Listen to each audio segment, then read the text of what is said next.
Opie and Anthony are no strangers to scandal. Opie and Anthony on satellite radio. Apparently, Opie and Anthony are dicks. Oh, here they go again. It's a fun, dopey radio show. Not just any radio show. A radio show that inspires beyond your wildest dreams. The show was a lot funnier on NEW. The show's hosts, Anthony Cumia and Greg Opie Hughes. Controversial team. 6 years without getting fired, a new record for us. It's just astounding to me. I didn't want to say it's racist, but goddamn. This show will rock as best as we could possibly do this radio show. I'm going to go home and whack to a tranny later. There you go, all right? God, we just lost our demo, man. What's wrong with you? This is the last straw for the raunchy radio duo. The Opie and Anthony Show, the most popular show in the history of satellite radio. But enough of this palaver. Let's get the show on the road. Morning, people. It's time to broadcast. Yes, hi. I see the four Beatles books are right in the middle of the console here, so we're ready to go. My ears are tinny. I went to see Ozzy at the Garden last night. My ears are tinny. You have a little tinnitus? Yeah, a little Do you have bit. tinnitus? Well, there's Ozzy's birthday presents in front of you. Are you going to eventually bring them home? I don't know. I'm going to see him again Friday, so maybe I'll bring him. Ozzy was tomorrow. good last night. It's the longest I've ever seen him do it. He did. It was a 2 hour. It was a 2 hour and 15-minute set. Halford opened. He was fucking unbelievable. Halford opened up. Halford did almost an hour. I bet he did. Oh, he should have came by and said hi, Halford. I don't know if he was around until today. I know he's doing something in the afternoon today. He might have literally just went to town yesterday afternoon. Yeah. How old is Ozzy? Ozzy will be 62 tomorrow. And running around that stage. Fuck, an animal. Unbelievable. Shaving cream on his head. Just Why? being a spectacle. Being a spectacle. Just blasting the audience with shaving cream and water and just being silly. He was really, it was fucking unbelievable. I could not believe the set list. Me and Florentine were out of our fucking minds. Yeah, 20-song set list. Wow. A spectacle. 20 fucking songs he did I don't know last any night. of these songs, though. Dude, there were a couple that were in there. I Bark of couldn't, the Moon, I've never heard that before. couldn't believe he did a couple Fairies of Wear ones he did. Boots, nice. Yeah. There was War Pigs, of course. shitload of Sabbath songs. N.I.B., of course, Iron Man. Flying High Again. Flying High Again. Crazy Train, Mama, I'm Coming Home. Everyone knew, I didn't know Flying High Again. He did fucking... You don't know Flying High Again? No, I didn't know he was going to do it. Oh, you scared me. It's like, he's losing his mind. And he did a couple of obscure ones. Not many. I think just 2 out of the 20-song set list. No, that's a lot of hits right there. Yeah, he did a lot of hits, and he did a couple of that I couldn't believe he did. Nothing wrong with that. Yeah, I was really, really happy. I like my band to play the hits. Yeah. I really do. Just play the hits. Just play the hits. But I like a couple of And don't obscure. jam too long. No. Little jamming's okay. No, little, very little. And I'm not a fan of the sing-along. I paid you to sing. You do it, not me. Don't tip the mic when the notes get a little high. Tip it toward the audience and go, let me hear you. I want to hear the person sing the song. And it's usually their biggest song they ever did. Yeah. It's like, no, I want to hear you sing it. I waited all these years to see it. I could do this in my car. I could sing along. I could hear friends do that. Yes. Oh, Well, we got to tell you the story of Cloris Leachman to start the radio show. She's alive and well, by the way. We're not starting any crazy rumors. No. But Cloris Leachman she was here recently. has been disrespected by Sirius XM satellite radio, the fine company that we work for. And Doris Roberts. And Doris Roberts has not been totally disrespected yet. Not yet, but Almost. she will be. I just tweeted the picture of her almost being disrespected. She's on her way out, too. This story's ridiculous. Can I take it back to last week? Oh. And then we'll bring Time it to travel. We'll bring it back to the current day that is today. Yeah. So on the way out, Steve Blatter was talking to me outside the men's and women's bathroom. Can you see her? Can you see her signature still? Yeah. Sort of. Okay. I was privy to this conversation as I was running past Steve Blatter to the elevators. I caught some key words. It's truly amazing how much you just don't give a shit about meetings with Steve Blatter. It's just amazing. No, because I kind of know what they're about. I was fighting the good fight for the show, and you and your luggage were flying by. I kind of know what they're about. I wish I could do that. But I'm standing there with Steve Blatter, and you are privy. You were walking by. Yeah. And as we're talking, I look at the wall. I'm like, wow, Cloris Leachman signed her, the wall right there, right outside the women's bathroom. Mm-hmm. like, that's kind of cool. And then I go, Doris Roberts right above her. That's kind of cool, too. Doris Roberts is a pretty famous woman in her own right. Not as big as Cloris Leachman, but up there, right? Yeah, Cloris Leachman, though, was the big get. Did she win right an Oscar? There. She was Oscar nominated. I know. Oh, that nominated. much. I thought she I'm won not an sure if she Oscar. actually No, won. she won Best Supporting. She I won. thought she did. Yeah. Okay. So you're talking about an Oscar For winner. the Last Picture Show. Oh. Yes. And you said she won more Emmys than anyone alive, right? 8 Emmys. She has won. If you put in who has won the most Emmys, the answer is Miss Cloris Leachman with 8 Primetime Emmy Awards. It's just amazing. She is Hollywood royalty. She is a legend in the business. Oh yeah, man. She's not some scrub celebrity that comes by. Yeah, we get the scrub celebrities where within 6 months no one's going to give a shit about them. Of course. So there's Cloris Leachman's fine autograph right outside the woman's bathroom. Obviously, she was having a good time here and said, "You know what? I'm going to sign right here." She was on Mary Tyler Moore, for Christ's sake. Right. Yes. And then of course Doris Roberts' signature there as well. So I point that out to Blatter, and Steve goes, "Yeah, but they're going to remove her autograph, both those autographs." I go, "Why?" And he said, well, and this isn't Steve Blatter. He's just a messenger. He goes, well, that's not a sanctioned wall. Sanctioned wall. Here at Sirius XM, they have sanctioned walls for celebrity autographs. Now, the whole vibe of the place, I guess they wanted it to be that, hey, man, look at the walls. They're just covered with celebrity signatures. And there are walls that have just that. Yep, they have. They're covered in this plastic, right? Mm-hmm. And on top of the clear plastic, like plexiglass, people sign. Right. And those are, I guess, the sanctioned walls. Correct. She went off wall. Yeah. Off the Oscar winner, wall. the 8 Emmy Award winner, decided to sign right outside the women's bathroom. Right outside the bathroom. Which isn't a sanctioned wall. But the whole thing is that just the idea that Sirius decided they were going to do this thing where they were going to put plastic up and have people sign the walls comes off as this kind of, oh, that's cool, you know. Mm-hmm. The whole place will be covered in signatures at some point. It's not that corporate, you know. There's a vibe of creativity. Right, there's a looseness. Right. A looseness. But again, it is only there's some rebels walking around this place. It is mere illusion of that. Yeah. It's not real. It's a fake hipness. It's a playroom. It's like saying, here's that little area. You can play in that area there. Yeah, that's what that is. But as soon as you come in here, you can't play. No more playing. See, it's a quandary because you want people to think you're hip and cool. We'll get to that in a second. You can't fake the hipness. You can't fake the coolness. You can't fake the casualness. Like they have a casual Friday around here, I guess. Yeah. But the corporate douches, they go out and get their casual Friday attire. Mm-hmm.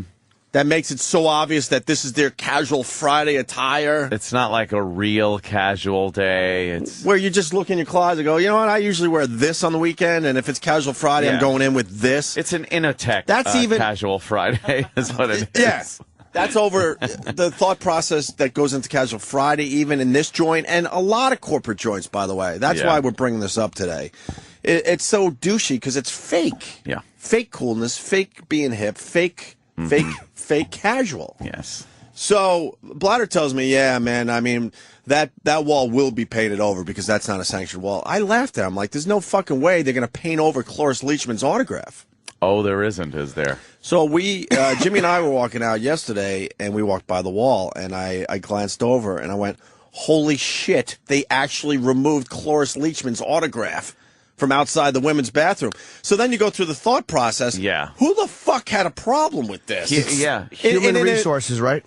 In an environment that is supposed to be so hip and cool, and we're rebels. We're taking on the establishment, man. Here's the deal, too.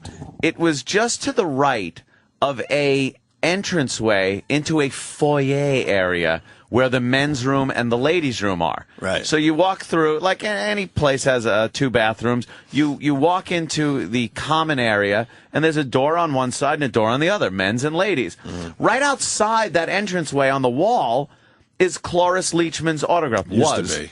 And As you can see from the picture I just tweeted. and I don't know if it was an unsanctioned wall, if it was because for some human resources reason it was close to the bathroom. But no, and on the left side, when you walk in the vestibule, Yeah. to the right's the women's, to the left is the men's. On the left side, that wall is sanctioned. There's autographs all there. So on one side of this entranceway to the common area Yeah. to the bathroom is the sanctioned wall. Yep. And then across Yeah, this bathroom Mason-Dixon line, there's an unsanctioned wall. Correct. That's the corner right there. Right. And that's the wall going into the bathroom. I got you. That and it's makes not no just sense then. it's not just sanctioned walls, like you said earlier. It's a plexiglass that's put up on a wall that they have now sanctioned for autographs. Yeah. Okay. So they're not even officially signing any walls around here. No, they signed the Because plexiglass. Steve Blatter told me, and I can't remember who, but it was a massive star signed another wall in this joint. Yeah. Was it And I Paul want- McCartney out in the front? I want to say it was either Paul McCartney or Bruce Springsteen of that caliber. Yeah. And they had a problem with that too. And finally, someone said, "What the fuck are you doing?" Too bad it's not a sanctioned wall. It's a Paul McCartney autograph or a Bruce Springsteen autograph. I forgot which one. Both. Both are on the same column out front. Yes. And Keith Richards, but they didn't sign the plexiglass, right? They signed the actual wall, and they had a problem with that. And there was discussion that, well, we got to paint that. We got to paint over that. I want to know. And finally, someone said, "What the fuck are you doing? Let's just put plexiglass over these three the amazing signatures. autographs." Exactly, and that's what I thought they were going to do maybe with the Cloris Leachman thing. Put the plexiglass over the signatures, and then just have people make that a sanctioned wall. People probably won't sign over her Right, of course signature, not. but whatever. But I want to know who passed by, saw it, and went, "Oh boy, oh boy," and then you know what? Called a meeting. You know, a meeting was called about the unsanctioned wall. They discussed Someone's it. head had a roll for allowing somebody to sign the unsanctioned wall.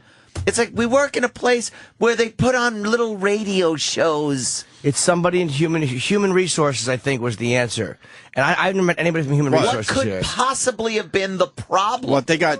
That's what I want to know. When someone comes up and says, "We need a meeting," there's a signature on the unsanctioned wall. What's going to happen? What's the chain of events to badness that happens because her signature's on that wall? There is no chain of events to badness. It is once again somebody justifying their own existence.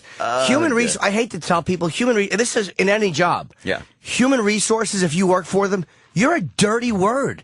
Yes. Nobody. No one likes you. Looks to human resources as a good thing. Gestapo. I don't- You're All the your- Gestapo of the fucking I don't really know who they're protecting. company. I'll tell you, they are. Protecting wimps, I guess. They are the buffer. Incredible wimps. They're one more step to prevent lawyers from interact. That's all they are because they're so They're- afraid of lawsuits. Yep. And this is every corporation that has So, human resources. They're everything from the narc to the fucking little snot-nosed safety patrol at school. They're terrible. They're all those and every piece of shit in between. All right, I don't know if this guy is serious. I got to get him on for a second. Sean in Jersey, go ahead. All right, good morning. You can't just let Cloris Leachman sign where she wants, because then people will start signing all willy-nilly on the floor. And, yeah, the light bulbs Yeah. on the people if they don't move fast enough. Thank God you're kidding. The funny part is that's probably what they're thinking, whoever came up with this, whether it's human resources or someone else. It's like, who cares? We do a radio show. It's a slippery slope. You let one Cloris Leachman sign, and before you know it, some walk-on from Hello Larry is signing. Before you know it, Doris Roberts is signing, and then another old lady who probably will not be alive to make it back and sign again. Yeah. And who knows next? God forbid, what if Gene Stapleton were to come in? Why would you allow this radio business, this entertainment business, because it's more than radio, to go so corporate? Why would you allow that? Especially that. You should tell someone to shut the fuck up and Shut enjoy the the Cloris fuck up, Leachman yes. autograph. Like, don't worry about it. What's it going to hurt? Like, ask them, quiz them, go, what's it going to hurt? Because I see a lot of autographs around here, but that one for some reason made me go, wow, Cloris Leachman Cloris decided Leachman. to just sign as she was going to the bathroom in between interviews. I'm like, that's kind of cool that I work in an environment where that could happen. Yep. Oh, and it's not. It's too cool, obviously. So her autograph is completely gone. And they went over the whole wall, and Doris Roberts is still faintly there. I tweeted the picture because it's hilarious. I would have and loved they're going to do have another coat of paint to make sure that's completely gone. Because Doris Roberts isn't covered yet. She's a two-coat She's a two-coat signature. cover-up. I would love to have gotten video, or at least have been here to see mad that I didn't the get guy video. with the paint roller and the fucking pan making that sound with the roller, and then and just right over Cloris Leachman, and he's like a janitor that doesn't have a clue who she is. He's just doing his job. Of course, I don't blame him. He was told. Of course, I don't blame him at all. But you asked the he question, doesn't know. who saw this and actually said, hey, there's a problem. I'm valueless at this company. I see something I can do. Now I have something to do. I hate that I work for a place where people have a problem with something like that. I hate the fact that I'm in the same environment as people like that. There's almost no company you could work for, though. If that's human resources, like they're supposed to protect people. Like if a woman is being harassed at work, you got the right to not be harassed. If you're being harassed racially, like you honestly have the right to work without that shit environment. But if that's Let's not go too far. Well, you know, I mean, actually, I had to throw in race for women. But if that's what they think that their job is, like that's how somehow they're making the workplace better, then they're shit. Whatever happened to a case-by-case basis? This doesn't exist anymore. I would almost understand if it was some scrub that signed that you don't even know. You're like, all right, well, do we really want this guy's autograph outside the women's bathroom? I would almost understand that. But Cloris fucking Leachman? It's embarrassing. It's just erasing embarrassing. her name from our wall because it's not a sanctioned wall? It's not sanctioned. Embarrassing. Sanctioned wall. Just the idea that there's a word, the two words sanctioned wall is part of the vernacular at this place is retarded. Retarded! It gets better. I just got a note that, can you put that up there again? I guess Snoop Dogg? Oh, yeah, of course. Snoop Dogg. That's Did he classic. sign a sanctioned or unsanctioned wall, Travis? A sanctioned wall. Sanctioned wall. All right, so Snoop Dogg did the right thing, and he signed a sanctioned wall, but there was a problem with his autograph. They had to use whiteout because he wrote curse words. Yeah, and then I'm I told... guess we can't handle curse words here at Sirius XM. Oh. What curse words did he write? Do we know? I'm not aware, but I was told that after they wiped this out, perhaps. Or bitches? Wouldn't want the gals to be offended. Nope. See, it's actually right outside our studio, and they moved it over next to Shade 45. Oh, no. It was in the lobby. Where they white out In the lobby. So they moved Snoop by the black station. And That's good. That's like a giant, cool caricature of like Snoop Dogg. Oh, yeah, man. Kind of Snoopy Snoop Dogg thing. It's a giant. It takes up the entire piece of plastic. Did they really? It's really cool looking. Did they really white out, Eric? And they've actually peeled that part of the plastic off, so it's gone. What did it say? What's it say? Does anyone know what it said? I don't know, but there's a nice chunk right off the side there because he didn't take the original plastic off the plexiglass, like the covering plastic. Yeah. So he drew all over the covering plastic, and they peeled that part off on the side there. What a fucking... And this is... corporate people, and all of you corporate, and this is... I don't care who you work for. Yep. What company, you're basically repulsive, and this is why. That's why you're repulsive to people. Not because you went to college, and not because you make tough decisions, because you think that is somehow a part of your job. Yeah. What did he say? Fuck? Somebody in a human resources job actually saw Cloris Leachman's signature and thought, that has to go. I'm valueless at a company. That's my value. Yeah. You got the name of a legend wiped off near a toilet. That's what your job is. You're not making people's lives better. You're not helping people who are being harassed sexually or harassed racially or not being paid properly or who genuinely are having a tough time. That would make you actually a valued member of any company. Yep. Now, someone is saying, does Sirius own the space? Who cares if they do or not? I'm sure. Wait until you're moving. I'm sure it's in their nothing to lease or whatever that as long as you put the place back to how it kind of was. It has nothing to do Of course, with Doctor, they get doesn't, paid right? over it when they leave. Landlord, It doesn't, right? Okay. Cannot possibly. And did they have them re-sign? I'll hate human resources less if they caught it and they did have them re-sign somewhere else. But I bet they didn't. They didn't. I bet you they don't have that legend. No, they don't. She was on fucking Mary Tyler Moore. Yeah. Yeah. What shitheads? The most Emmys won. I bet it's some fucking, you know what? It's probably some dummy, some college dummy I would love who to didn't know who she was. I'd love to know, but you know what? You'll never know. In this day and age, you never know. They, I know, they but cover up, they pass let's the go buck. through. Let's go It's a through. board. Let's go through the process. Yeah. Let's go through the process. Who do we ask? I need to know more info Yeah, about let's this. dig deep and find out. Let's watch them scramble. They like when we do to cover up. expose. So this is our expose today. Let's Who watch them decided scramble. that the Cloris Leachman thing had to be covered up? I will guarantee you it had nothing to do with Mel Karmazin, who's running this company. He don't care. No. He don't. He doesn't care if Cloris Leachman signed a wall outside the women's bathroom. No, he comes from a very and he's the main guy, artistic background. So someone below him, Infinity Broadcasting, the rebellious kind of thing, and I can't see that bothering him. I can see if she signed Mel's window with a marker. Yeah, that might be a problem. Or Snoop put a gang sign on Mel's window. All right, then you got to take that down. Like it's a subway window. Yeah, that's understandable. Scratch-eaty on Mel's window. Then maybe then you got to fix that. I love to know who. And it's hilarious that Doris Roberts is just faintly there because they got to get another coat of fading paint. out like the Back to the Future picture. Yes, yeah. It's like the Back to the Future. Oh, Cloris Leachman trained with Brando in the fucking 40s. Yeah. Oh, that's there nice. you go. That's good. But someone decided to have a little power trip and show the world who's boss. By the way, okay, so let's go. You're right. It was not Mel. Had nothing to do with Mel. Hell fucking no. Who's under Mel? It's it was. And by the way, because they're not even going to understand this break, because we get in so much fucking trouble when we talk about the company. This is something that everyone listening to our voices, just about everyone listening to our voices, can relate to, and that's what we do on the show is relate to our listeners. So why don't you just relax?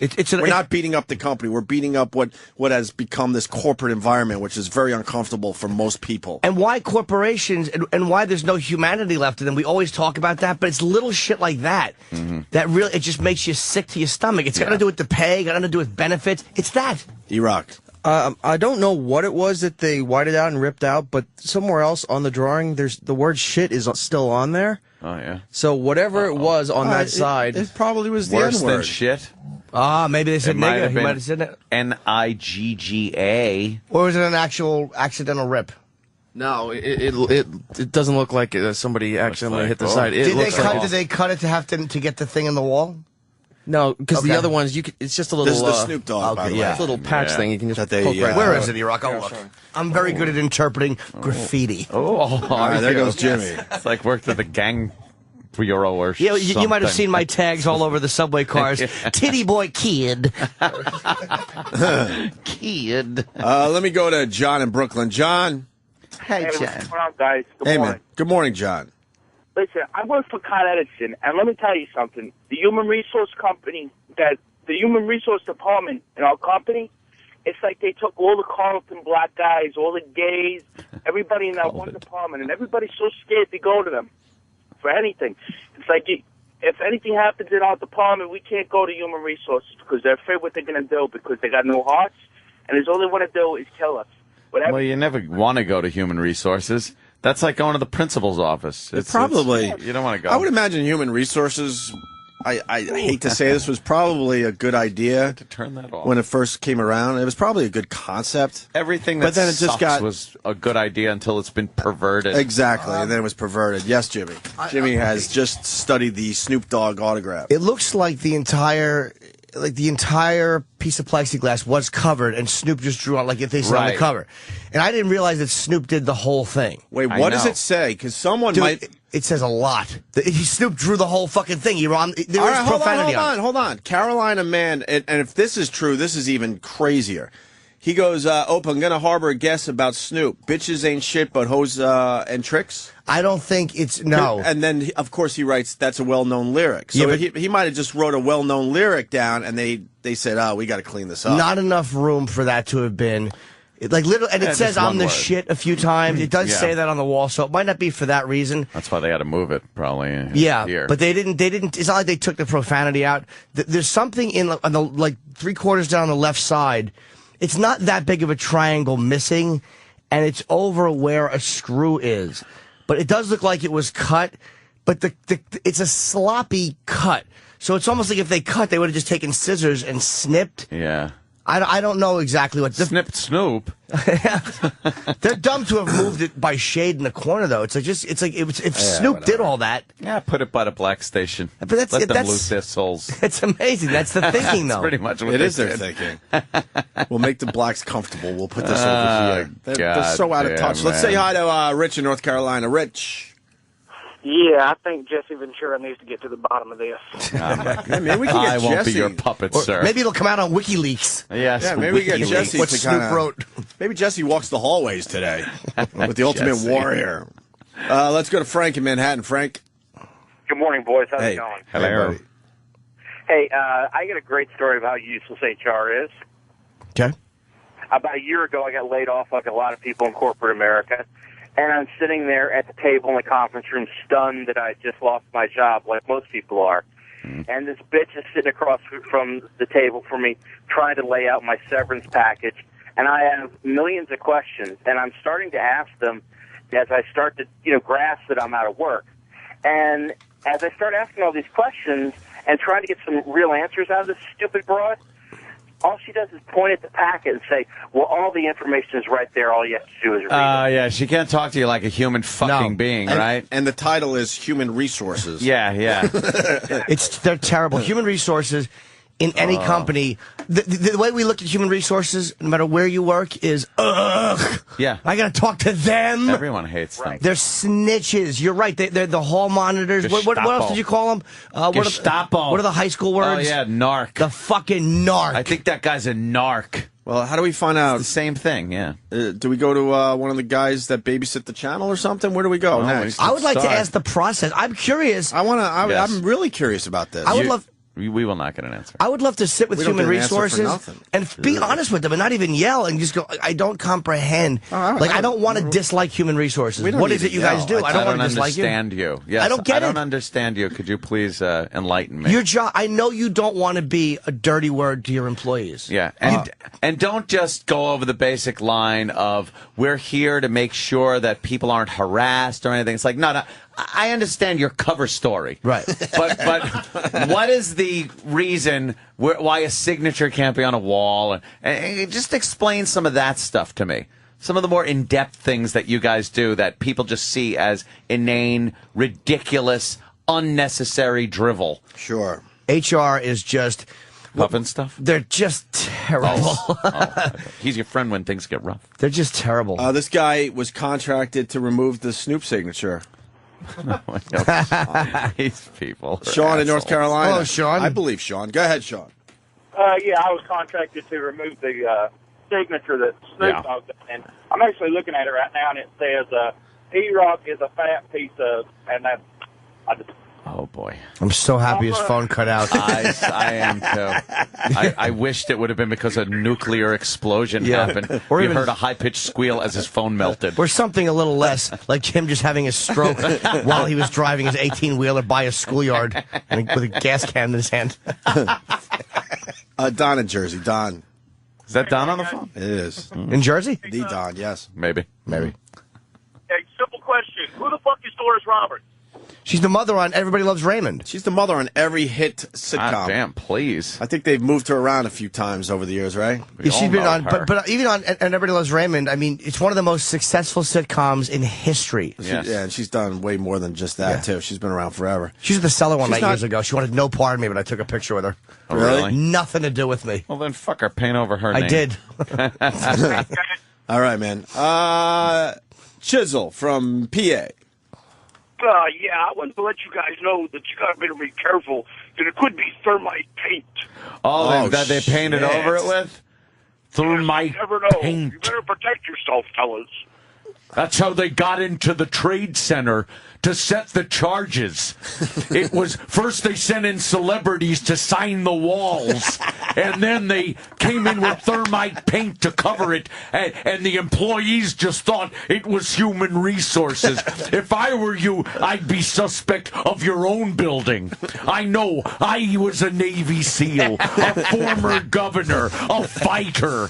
Shut up! I love how Edward shut up. I hate him.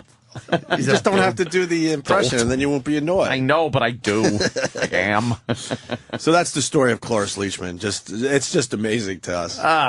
That there was a whole thing that went on with that. Like you said, there was a meeting with a really big table. Me and Travis maybe speculating closed door meeting somewhere. Me and Travis speculating someone's head rolled because of this. You think? Someone had to at least have gotten a reprimand or censure. You think somebody had to go home to their wife a month before Christmas? Yeah. And tell them that they don't have a job anymore. I don't have a job anymore. I got fired. What happened? What did you do? You must have done something, guys. Cloris Leachman signed a unsanctioned wall. And someone's head had a And wall. I was the one that had to take responsibility. I knew nothing about it, but it was one of my men. And I take responsibility. Like the lieutenant taking responsibility for the soldier, he had to throw himself on the grenade. And I bet it didn't even get down to that. I bet you literally it was just they said something like, Thank you for my sandwich, Mr. Intern. And then when they said that, I want to make a big deal of it today. They probably said something like, that's not a sanctioned wall. And then the people panic because somebody from HR said that it wasn't a sanctioned wall. And then I bet you that's all it took. I'll bet you it was just somebody from HR. They come into the room like an odor. Somebody from HR. That's what they are. Odor. You smell something like there was a fire here, wasn't it? It's like if somebody took a shit in the corner. Yeah. You can't really see it, but you know they were there. Or something burning. Yeah. What is that?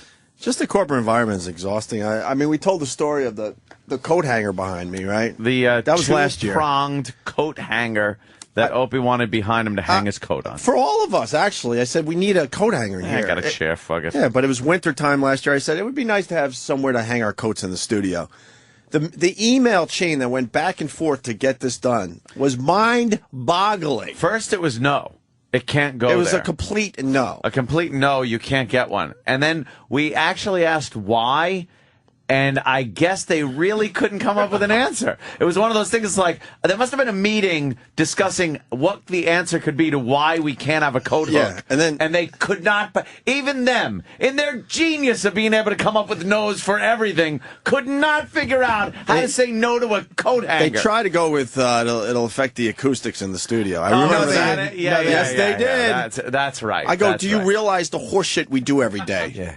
Does it really matter? The surface area of that is probably 10 square inches. And it's like it's nothing. You didn't want to hang it on a bass drum. You wanted to fucking And then they had to do all sorts of research to figure out which coat hanger to buy. Yeah, that was a big that would be suitable for this studio, the that was a acoustics, the corporate environment, the building. Sanctioned. Yeah, it can't offend anybody. I believe Obama had to sign off on it eventually. It can't leave any damage to your coat lest you sue. Oh yeah, I'm sure. The lawyers probably had to look at the actual peg in it and make sure it couldn't damage your hood. I mean, things get done eventually, but it takes forever. Oh, God.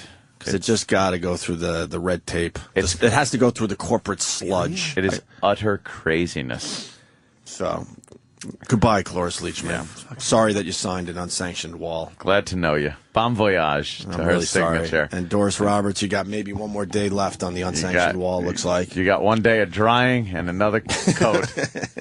That'll cover that up. I did tweet the picture. If you look very closely, you'll see Doris Roberts is just about it's God. It's fantastic. You think the guy that painted, you think he painted over it, and as he was leaving, he threw his hat up in the air as he walked out of the building?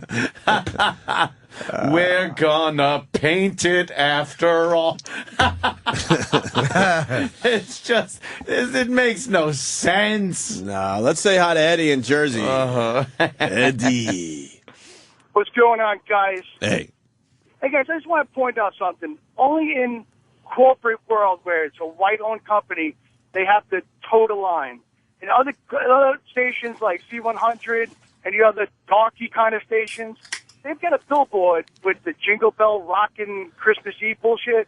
Mariah Carey's up there, a couple of the darkies on the billboard. Oh, my God. Why does we, it have we, to we got it with the darkies, but what does that have to do with it? First of all, the billboard has nothing to do with anything. Oh, easy, Reverend Al. Back down, all right? Just Shut up. Sir, you're making no sense. No one's offended by your rebellious attitude. No one is like, whoa, easy, we're going to get in trouble. Yeah, we don't know what you're saying. I'm the biggest racist ever, and Yeah, I'm what are you saying? I'm not getting you. We don't understand the point, sir. I'll go back to home human resources when I get done with driving my truck. Okay, but if you look at the billboard, they got Bing Crosby up there. Nice guy. He's painted red like the devil. He's not a nice guy. He used to beat his kids. He sucked. He was shit. He used to get drunk and beat his kid. Fuck Bing Crosby. Imagine being beaten by a guy that's wearing a straw hat. How horrible would that be? And he really made it hurt because then he would go on TV and sing all those really nice family Christmas songs. Yeah. As his kids are at home tending to their wounds. Just slugging his kid in the face as he goes with his pipe. Bad example, sir. Bing Crosby, bad example. Okay. Enjoy your day, guys. I just wanted to point it out. I don't know what you pointed out, Eddie. You pointed out that Bing Crosby was painted like the devil? He pointed out that line 5 should be ripped the fuck out of the phone but bank. what's the problem with Bing being painted red? Because all the other people have nice pictures. Mariah Carey looks semi-thin. Other people, nice pictures. But then Bing Crosby, old Christmas style, his skin is so red, he looks like the devil. It's obvious that they pointed out. I even give up. To me, you're looking for something there. First of all, Bing Crosby, is he really being played on Z100? Yeah, right. I mean, and if anything, a black station, or you want to see a darky station, are a lot looser because they're not as uptight as fucking corporate white sissies. Z100 is not a black station. No, I know they're not, but I'm saying in general, you probably wouldn't have that type of obsession over corporate nonsense at a black station because they're not as uptight. He was just trying something. Hey, could you, this is one of my favorite videos, knowing David that Bing Crosby. Could you start it over? I like the little chit-chat they have. The little chit-chat between David Bowie and Bing Crosby. About having families and stuff. Yeah, this, of course, the holiday season is around. Sure. Yeah. Bing answers the door, and here comes David Bowie. He just wiped his hands off like he'd just freshly beaten one of his kids. Yeah. You the new butler? Well, it's been a long time since I've been the new anything. What's happened to... Now this queer comes in. It's changing. Yeah, he does that a lot, doesn't he? I'm David Bowie. I live down the road. Oh. Sir Percival lets me use his piano when he's not around. He's not around, is he? I can honestly say I haven't seen him, but come on in. Come in. He just grabs him and muscles him in. Come on in. Come on in. My daughter's crying in the corner. You're not the poor relation. Well, he wants him to play the piano to drown out the screams from upstairs. You play the piano, I'm going to go beat my children. Sings, right? Well, right or wrong, I sing either way. Well, I sing too. Oh, good. What kind of singing? Well, mostly the contemporary stuff. Do you like modern music? Oh, I think it's marvelous. Some of it really fine. Tell me, you ever listen to any of the older fellas? I bet you he could name one modern song. Like John Lennon, and the other one with Harry Nilsson. Ooh, you go back that far, huh? Oh, yeah, I'm not as young as I look. None of us is these days. In fact, I've got a 6-year-old son. Huh? And he really gets excited. Oh, well, why don't I teach you how to put one in the old bread basket? Oh, yeah, most of them. Presents, tree, decorations. Pause that for 1 second. Go back to David Bowie saying that. And then pause. You go in for any of the traditional things in the... not from the beginning of the sketch.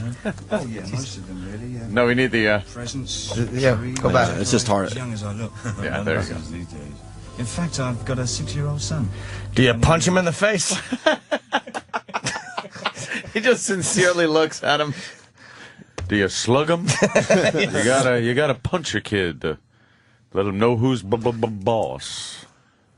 In fact, I've got a 6-year-old son. And he really gets excited around it. How'd a fag like you have a son? Did you throw your cum into a vagina? Did you drive by and throw it like multiple MIGs? What? Did Mick Jagger vomit in a girl's vagina? See, because he swallowed all his cum. I was just seeing if they're paying attention. Actually, our family do most of the things that other families do. We sing the same songs, do you? Yeah. I even have a go at White Christmas. You do, huh? Bing song. Stop my it. son's favorite. Do you know this one? Oh, I do indeed. It's a lovely thing. Sure. Little drummer boy. It's where you take a boy and beat on him like a drum. Ha, rum-pa-pum, you're a bum. Oh, here he goes. Where's the rest of the band coming from? It's just us. This was such a big deal. When How does it sound? You never heard terrible. this? This video played terrible every hour. Okay, give a little on MTV. A newborn king to see, ba-rum-pa-bum-bum. Our finest gifts we bring. See a kid in the background with a bloody nose and a steak over his eye. Running into the scene like the kid from Luca Brasi is giving the gift to Don Corleone. Can it be? What the hell are you doing to my song? Let me punch you. I like punching him in the ear. It leaves a ringing for quite a while, like Christmas bells. Bing Crosby was a good Christmas song singer. Of course.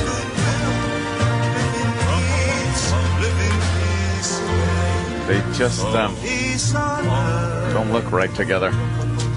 Yeah, they were trying something with that, right? They certainly They sound were. okay, though. Yeah, it's all right. I'd like to hate that. What year is that? Is that like That's what you're into. 1978? It's like early 80s, I would guess. Was it? I'll go 80 or 81. 77. Oh, wow. 77. That was Sorry, pre-MTV Jimmy. and everything. Good job. Yeah, that was like one of Bing's. I always thought it was like the MTV thing. No, that was one of Bing's He died a month later. specials. He died a month later? Bing did? Wow. Well, no, David I meant- Bowie. Wow. He's still alive, Gregorio. That was a great question. Wow. Shit. A rough start. Originally recorded on September 11th, 1977. September 11th? Another disaster. Yes. Bing looks pretty healthy. I know. What happened? Died a month later, I believe, on a golf course, right? Of a heart attack right after he finished his round. On a golf course? Right? I think it was right after he finished his round. Yeah. Did Bill Murray throw his fucking clubs down and run off the off the course? I think that's how we lost the great Bing Crosby. The great Bing died a month later, and you could still almost hear the cheers of his children. If you listen closely. Yeah. All right, why don't we take our first break? Another busy show today. We got Jamie Hector coming in. Yes. Marlo from The Wire, for anybody that doesn't know his real name. I'm so happy. He's a hard one to get, man. We tried to get him when The Wire was going off, and HBO was not good with getting us guys from The Wire. We got a lot of Wire guys. No, but they were not particularly great with getting some of the guys we wanted. Oh, okay. He was hard to get. Yeah. And Jim Florentine's stopping in about a half hour or so. Yes, And he went to Ozzy with you last night. Yes, he did. A few people were actually skeptics about my story of the paparazzi guy. No, they weren't. Yeah, there were a couple that were skeptical. always They're like, I think, skeptical people were like, yeah, it was, Anthony told his story and everything, but I don't know if that happened. Well, someone actually found audio and video of who was coming out of the Today Show, and it was Michael Bublé, right? Mm-hmm. It was Michael Bublé that was coming out. And someone has video, and you just hear my horn wailing over the entire fucking time that they're photographing him and videotaping him coming out. And no video of your truck, unfortunately, but it's no, very you obvious. Hear it, and then you can that actually you're beeping just like you said you were doing. You could hear me say, "Move your fucking car." Oh God! Fuck your mother. It's very hard to hear. It's like you almost need like a sound analysis guy. If you know where it is. You could hear it, and then Michael Bublé actually he goes, "Shh, everybody, listen, listen to the angry New Yorker out there cursing." Oh, let's hear it. Oh yeah, I have to hear it. It's great. We should get the acoustic guys who did the Kennedy assassination. Hey, really fast, because we have a different audience every fucking day. Basically, you were driving home 2 days ago. Oh, 2 days and ago. And a paparazzi decided to stop his car in the middle of the fucking road because he needed a picture of, obviously, now Michael Bublé. He was waiting there, I guess, to get a parking spot or something, and there was no parking. Believe me, it was full up. And then Michael Bublé started coming out. He jumped out of his fucking car and left it in the middle of the street, and no one could go anywhere. And I go, where are you going? Move your fucking car! And he wasn't paying attention. He's snapping pictures, trying to get the good Michael Bublé picture. And I just laid on the horn. In a little while later, I'm cursing him. I'm cursing his mother, and then I just inched up, tapped his bumper, and pushed his car down the street. Started pushing his car down the street with my pushing Escalade. the Celica down the street, so you could get by. And he then, started getting pissed and ran back to his car. There you go. And I'm like, good, you motherfucker. There's the setup, and now now you see the Michael Bublé here. You can see it for yourself on YouTube. You'll hear the horn in the background. Yes. Hey, sign, look up, please. Oh, you care. Listen to the horn. $3 on eBay. That's just me laying on the horn the whole time.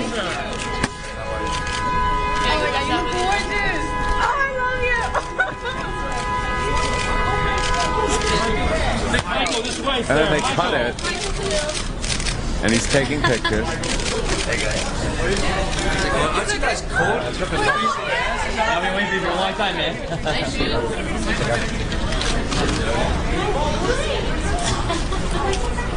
Thank you. Hey, Mike. Oh, listen. Listen to the swearing and angry New Yorkers. I love it. Mike, look up while you sign. Hey guys, can we get some photos? You guys. You can hear it in the background. The horn was amazing. I was in the background, and the only reason it faded out was, or it stopped, was because they cut to a later part. They edited this video. Oh, really? But I laid on that horn for probably twice as long as you just heard it there. Dude, that was, and also, he actually seems like a really nice guy. How great is that to hear your horn offending everybody? He had to acknowledge the horn. And then at the very end, you do see me drive by. You see me like... We're in the window? No, because they turn the camera around. And look, now you see the Escalade he gets into. But look right over the hood of his Escalade. Watch what drives by. First, the idiot's car just pulled over, and that's me. There you go. Taking off. That's me driving by. They found it. Yeah, there it is. There it is, that asshole. Can I... My chick had worked as a PA on a movie, and I told her your pop... And one of her jobs... was to stop paparazzi from taking photos. It's really hard to do because they know their rights. Yep. They really are garbage, but they're hard to fuck with. And wow, did we have a nice talk about what fucking just scum of the earth they are. Despicable people they are. Horrid people. Despicable. Awful. Oh, there it is. Is that me right there? Yeah, that's there you. I am. That's me. Look at that So right there. you should tweet that picture right there. Michael Bublé getting in his Escalade and you flying by in the background. That's the shit you should tweet right there. Yeah, that's the picture. All right. Yeah, Very that was good. fun. After the break, we have today's apology. Oh. Every day. What? Every day someone has to apologize in the media. What So we got happened today's now? apology. why did I just say that like the whole? I really did. No. This is the Opie and Anthony Show.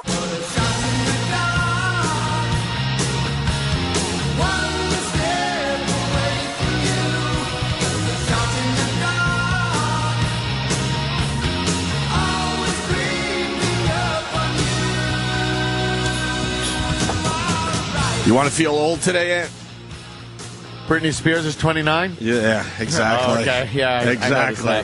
Because it brings back the memories of us putting up Britney Spears posters in our office at NEW, and the salespeople and people in general would come in and go, "What's wrong with you fucks?" They're horrified because yeah, she's a teenager. Underage.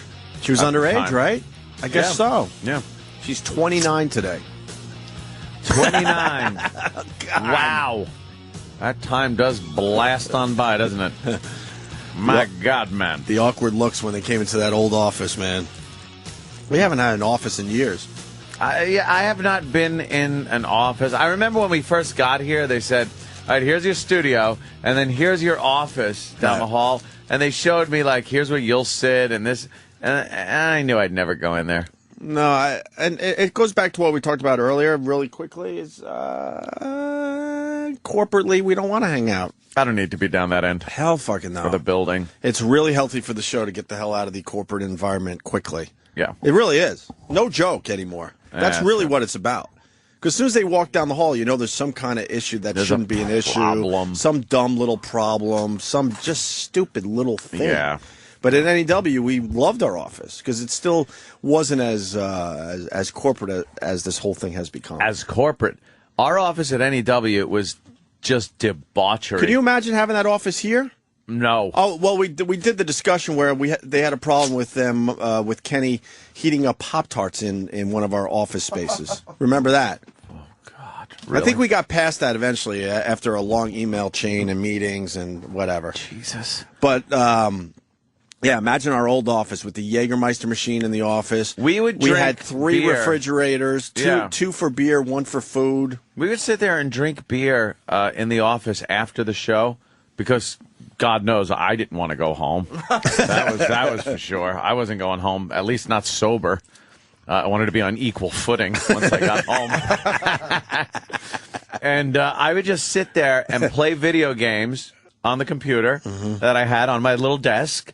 and drink beer and smoke like crazy. Oh, I forgot the smoking. Everyone smoked in the office. So, like, we were pretty courteous. We waited until you and other non-smokers would leave, but then the place just turned into, and it was a party going on in that fucking place at night. Naked broads. Yeah, sometimes we would leave there at. Don't forget about the naked broads. At like 10 o'clock at night. Yeah. Or something. After being in there until 7 o'clock, from 7 till 10 at night. Just drinking bullshit and laughing our balls off, smoking. And then there was, some people that would smoke some marijuana. Yeah. And then it was down the hall. Then it was the after show. I mean, if these girls are coming all the way from Philly to do a bit on the show, why go home right away when you could hang out in the office and party a little bit? Of course. And Ron and Fez would come on, and then they'd come back to their office, and the party would continue. Yeah. Fridays were totally twisted in that place. E-Rock says he has old pictures of our office. I haven't seen the pictures in a long time. Really? I got to see those. What did he scan your hard drive for them? Yeah, really. Creepy E-Rock. Oh, come on. E-Rock, don't be... E-Rock picked up the mic to say something, and then I interrupted, and he just threw the mic away. I'm sorry. I'm sorry, Eric. Oh, don't throw the mic away. Make believe it's a hero. Exactly. By that he means Hulk Hogan, sissy. Hulk Hogan. He said yum. He did say yum. Yum. Where are these pictures going to be? I'll put them up on Twitter in a little bit. What account? You got like 100 accounts. So should everybody just scroll through Twitter starting with A? Yeah, really. And go to Zabisco? And let's see them first, so make sure there's nothing incriminating. I'll put them up on OA photos. All right, make sure they're safe. Yeah. Yeah, make sure. Well, Anthony's desk might be a problem. Why? Why? 'Cause you had the Olsen twin stuff up on your desk. Yeah, okay. Some of the Where's the problem? The dolls in suggestive Oh, poses. that's fine. Yeah, that's good. And then you had like a body cast where it's just breasts and a vagina hanging All right, on the wall. hanging on the wall in front of me. I remember that bit. Yeah, remember that? Yeah. God. Why not cast a naked body? Could you imagine the shit that we had in that office? That's here? why we have such a problem. We've been around long enough to understand what it used to be and what it has become. So I do apologize to people, but it's mind-boggling. Yeah. The shit we used to do a mere 10 years ago, 8 years ago. I hear now people are being told to remove their stuff from the air conditioning vent. Why? I guess it blocks the air conditioning. Yeah, you don't want to do that. No, of course not. Someone's got to, But now we don't even have an office officially. No, there's nothing. We There's no technically have a reason little to. space down the hall, but we don't sit there. We just can't. I go to my office after the show for a very short period of time. It goes down 36 floors, my little office, and then I walk out of it. Right. And I'm on ground level. It's Right. fantastic. It's just Best office ever. It's just different. Yeah, It's still great to do radio, but very different. it's very, very different. The atmosphere. I can't wait to see the old office photos. I remember, like you said, the Olsen twins poster. I had the Britney Spears poster. Oh. An amazing gaming system you had for the time, so you could play all your games on the computer. Remember what it looked like after the Sex for Sam? Oh, my God. I don't know what the fuck they were looking for, but holy shit. It Do you was have those photos, E-Rock? I'm looking for those. That looked like one of those movies where someone breaks into someone's house and ransacks it. They were praying that we had kiddie porn or something, man. I took They my, were looking for something because they completely destroyed our office after we did the Sex for Sam bit. That I took my eventually got computer us home, fired. and they asked me to bring it back. Oh, really? And I was like, oh, sorry, I wiped the hard drive. It's done. I go, there's nothing to take back. Good. Yeah, screw that. They destroyed it. Iraq. I'm going through the photos here. Like Travis said, they don't want us to have anything on the air conditioning vents. Yeah. Well, apparently on the old air conditioning vents, you stored a lot of your empty vodka bottles. Jaeger bottles, Jack Daniels, Canada Dry Seltzer for some reason. Well, a mixer. And Yeah, it you looks gotta like mix you it had with one of those something. water balloon slingshots. Oh, we did. we did. Yeah, we did. We did. We had one of those. I think we launched one in the office one day against the window. Are the photos pretty good? I haven't seen them in years. There's one here where it's just a bunch of naked Olsen dolls laying on top of Anthony's monitor, and one is giving Sergeant Hartman a blowjob. Yeah, we had the Sergeant Hartman. I remember that. I got a photo of that, too. Yeah. And isn't one in a wheelchair? I remember having one doll in a wheelchair, and we pulled her leg off, and then had Gunnery Sergeant Hartman giving her cunnilingus in the wheelchair. You think they would have a problem with those dolls around here? I think so. None of them eat pussy, that's why. No. What is he doing? And it never changes. Even back then, we were thinking how stuffy the environment was. Oh, my God. I wish we had that Got away with environment back. murder. Got away with murder. The gunnery sergeant was licking her vagina, Sam, even though it smelled like ass from sitting in a wheelchair. Oh, my God. Well, would this be the photo you're referring to, guys? Which one? Hold on. This one. Oh, Jimmy has some photos. Yeah, if Jimmy's computer would fucking buck up. Oh, is it bucking? Oh, yeah, there you go. Oh, that's right. It's Gunnery Sergeant Hartman is sitting on my computer monitor. Of course, I believe EverQuest is on underneath it because I was playing video games. And he's getting head from one of the Olsen twin dolls as he's fingering Barbie with the other hand, and they're sitting on a big Timmy doll. And his pants are down at his knees. I actually had that doll, the Gunnery Sergeant Hartman doll, for years, sitting on my, not that one, but my own copy, the Arlie Ermy doll. Yes. Classic. And I remember taking a picture of this going, this is great. I didn't realize. And there's a Planet of the Apes poster behind. Yeah. From 2001. Yeah, that was when the movie, before the movie came out. They gave us the movie posters, and we're like, I hope this is good. Oh, I hope this movie's good. And then it ended up sucking. Yeah, well, what are you going to do? God damn, man. All right, anyway, moving on. Shit. We have today's apology. Oh. Waddle a doodle. You remember Arizona Cardinals quarterback Derek Anderson? We played it the other day. Is that the one who was talking or laughing off the sidelines while they were losing on Monday Night Football? You got it. Well, here's how it went down, and then we'll get to the apology. What were you saying in that instance that you were trying to be positive that was funny? And I don't mean this to be sarcastic or pointed, but, I mean, that went out on Monday Night Television. A lot of fans are talking about it right now as a big problem with this team. Can you put into context what was going on at that moment? What caused you? What Deuce and I talk about is nobody else's business. But why was something funny when you're down 18 points in the fourth quarter? Oh, it wasn't funny. I wasn't laughing about anything. The camera showed you laughing. Okay, that's fine. That's fine. Coach Gruden That's fine. commented about it. That's fine.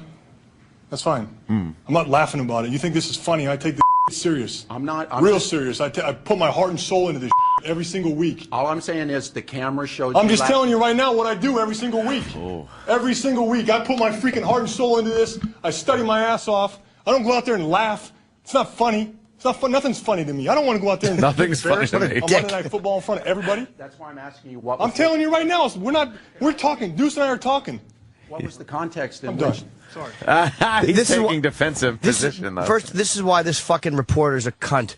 He answered his question. What Deuce and I talk about is nobody's business. Yeah. That was the answer to the question, but the pussy reporter wanted detail. It's like, what do you talk about while you fuck your wife? How about we talk about that, reporter? You ever chuckle during that? Yeah, what do you when you talk about what do you talk about when you fuck your wife? Right. It's private, I'd like to know. Right. The guy answered that fucking pussy reporter's question. Right. He goes, it's nobody's business. And he didn't like that, so then he got shitty. None of your goddamn business. Then he got shitty, and he goes, well, I just was wondering because you were down 18. At first he goes, well, I don't want to try to say anything. I'm not saying, and he sets it up real soft. And meanwhile, he's saying exactly what he's saying he's not saying. And the guy says, what Deuce and I talk about is nobody's business. Yeah. That was your answer. But then he snuck in a punch. Well, it was down 18-0. And more importantly, it was a moment. The guy's very emotional, but you're not allowed to do that in today's society. No, not in sports. In the media in general. But honesty, ugh. Right, so now the guy has to apologize. Anderson apologizes for post-game rant. My mom and dad didn't raise me to act like that in times of adversity, he said. Someone made him apologize, obviously. Oh, yes. Let's try to do this in a manner that doesn't end up all over YouTube if we can, he said. Obviously, I was frustrated by what had happened during the game, and I let my emotions get away from me. Ugh. I've been through some rough times in football, Anderson said, but I think it's obviously one of the most frustrating times for me, a game that I felt like going in that we were very prepared for. I had a very good week of practice, like I said, and to lay an egg on national TV was not only frustrating for me, but frustrating to every one of the guys that's out there every single day and sees what we're capable of doing. He was forced to do that. It's a shame. Every apology is forced by somebody. Yeah, it's a shame that no one's ever these sincere. guys can't just speak their minds in sports, on TV, in general. You're just Reporter not allowed was to do fucking it. jabbing him with some questions he wasn't happy with, and he laid into him. Right. Fuck it. And believe me, I don't like hearing a big, dumb fucking jock trying to deflect, because the truth of the matter is he was chuckling. That's and fine. they were 18 points down. But the thing is, but who cares? But who cares? Because it's not. Yeah, he's not watching children being massacred and laughing. It's a fucking game. Oh, Uncle Paul. It's a game. It's a fucking game. So who cares if he's laughing? Another apology that doesn't need to be done. Lots of those. I disagree. I think that if you blow up, you have to say sorry. Well, that's true. I know you guys aren't basketball fans, but today's the day to watch a little NBA. Oh, yeah. LeBron goes back to Cleveland. I even know that, and I hate basketball. I'm telling you, it's going to be a circus. Yeah. It really is going to be a circus. Because that owner up there is not happy that LeBron left. So he's gonna allow some things. They said that the arena, whatever they call basketball, where do they play in? An arena? Sure. They said that there's going to be unbelievable security, metal detectors, all kinds of whatnot, and no insulting signs or shirts allowed. Oh, God. No insulting signs or shirts allowed. What is going on? Why are they taking that away from everybody? Because they're pussies. They started and not even just a fuck your mother sign. Right. You know, it's something that's a little clever, that bashes them. I bet they take every fucking thing they're away. using the word queen instead of king with LeBron. So I bet you they won't Queen allow those. James. Yeah, they won't allow those. That. Meanwhile, Ty Cobb used to live for the booze. He loved when the opposing team would boo. Oh, sorry, I misunderstood. And the same type that I'm talking about with him from the crowd. Yes, exactly. But opposing players say that the greatest feeling they get, and it's a lot of times, it's not even just the cheers of their team, it's the silence of an opposing rival's crowd when you hurt, like when you shut them up. When you shut up the booze. It's the silence of hitting a home run or of scoring in your fucking rivals. That's the greatest satisfaction. Sonic just goes. So why are they taking away? Why are they taking away the insulting signs and stuff? Why? Who does that hurt? Because the player that's making about $100 million a year. No, they think it will incite violence, which it is a basketball game. How is it incite? How is that going to incite violence when everyone's on the same side with this issue? Yeah, well, in Cleveland anyway. There'll be a few knuckleheads that are like, "Yeah, I'm psyched that he left our fucking team and went to Miami." That's just. But in what the general, news everyone's is. on the same side. Yeah. They don't want any violent atmosphere, so that's what they're doing.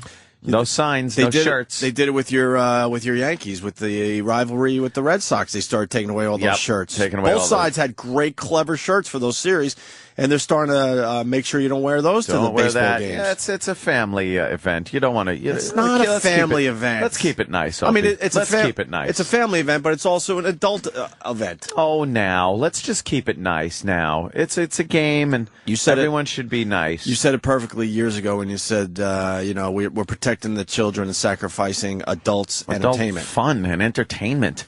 The whole world doesn't revolve around. Oh, Uncle Paul, children.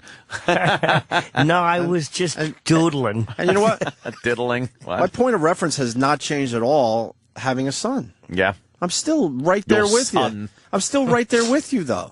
We go so far to protect the children that we're sacrificing our own enjoyment in entertainment. Have some adult fucking entertainment that you don't have to immediately condemn because the children won't. How great would it be if you're up there in Cleveland and you just see just nasty signs all over the place? It would be awesome to see. You know something? I might actually have watched that just to see. Of course. The signs and laugh my ass off and shit. But now, why am I going to bother? They're just going to homogenize the whole thing. Yeah, human emotions are just not a good thing. Yeah. In this particular society. Yeah. Not a good thing. That's not good. You should not be able to express yourself in any way. They really are just trying to get rid of all that. No anti-LeBron shirts allowed. Oh, my God. That's it. We don't want to create... here it is. We don't want to create a police state, said Tad You're creating a Harper, police state. the Cavaliers' senior vice president of communications. We've always had a real energetic, supercharged home crowd, and we want to encourage that for every game, including December 2nd. We want people to enjoy themselves and express themselves, but, see, there's got to be the but. We don't want fans to cross the boundaries of decency. We're not going to allow profanity and things like that. See, that's the thing right there. We have no tolerance for anyone trying to cross those boundaries. See, profanity and things like that. So that fits everything into the category. If you just have fuck LeBron on your shirt, Right. obviously if you have a kid there, you're going to be like, it's one thing. it's a little offensive or whatever. But if it's something clever, guaranteed they take it away. Like years ago in the Celtics-Lakers rivalry in Boston, because Nicholson's such a notorious Lakers fan, a bunch of Boston fans showed up wearing shirts that said, "Fuck you, Jack," to Nicholson. Beautiful. And he loved it. He actually, of course because they knew, because he could take it. Of course, he actually, I remember the story, he bought one of the shirts from the guys who was wearing it. Wow. Like, he loved the idea that these fans seems like him associated him with the Lakers and showed up with "Fuck you, Jack." Mm-hmm.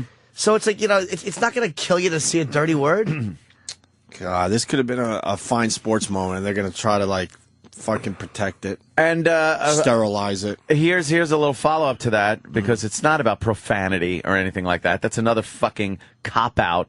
According to the Cavaliers, no anti-LeBron signs or T-shirts will be permitted. If one is seen in the stands, personnel will ask you to remove it and offer to replace it with a Cavaliers branded replacement. Consider it an easy way to get free Cavs T-shirts. So it's any anti-LeBron signs or shirts. How is that? That takes away that competitive, the spirit of the whole spirit fucking of the whole thing. It really is You just phony retarded. motherfuckers. Here's why it's phony. This world stinks. Because the president didn't the head of the fucking Cavaliers bash LeBron for the way he handled it? Of course. He bashed it. Yeah, he's not happy at all, obviously. Maybe he wants the only shirt in the place. Yeah, It no. says "fuck LeBron" on it. There's a picture of LeBron with a bullet in him. It's like, Picture of his mom getting fucked in the ass. yeah, by 3 different players from different generations.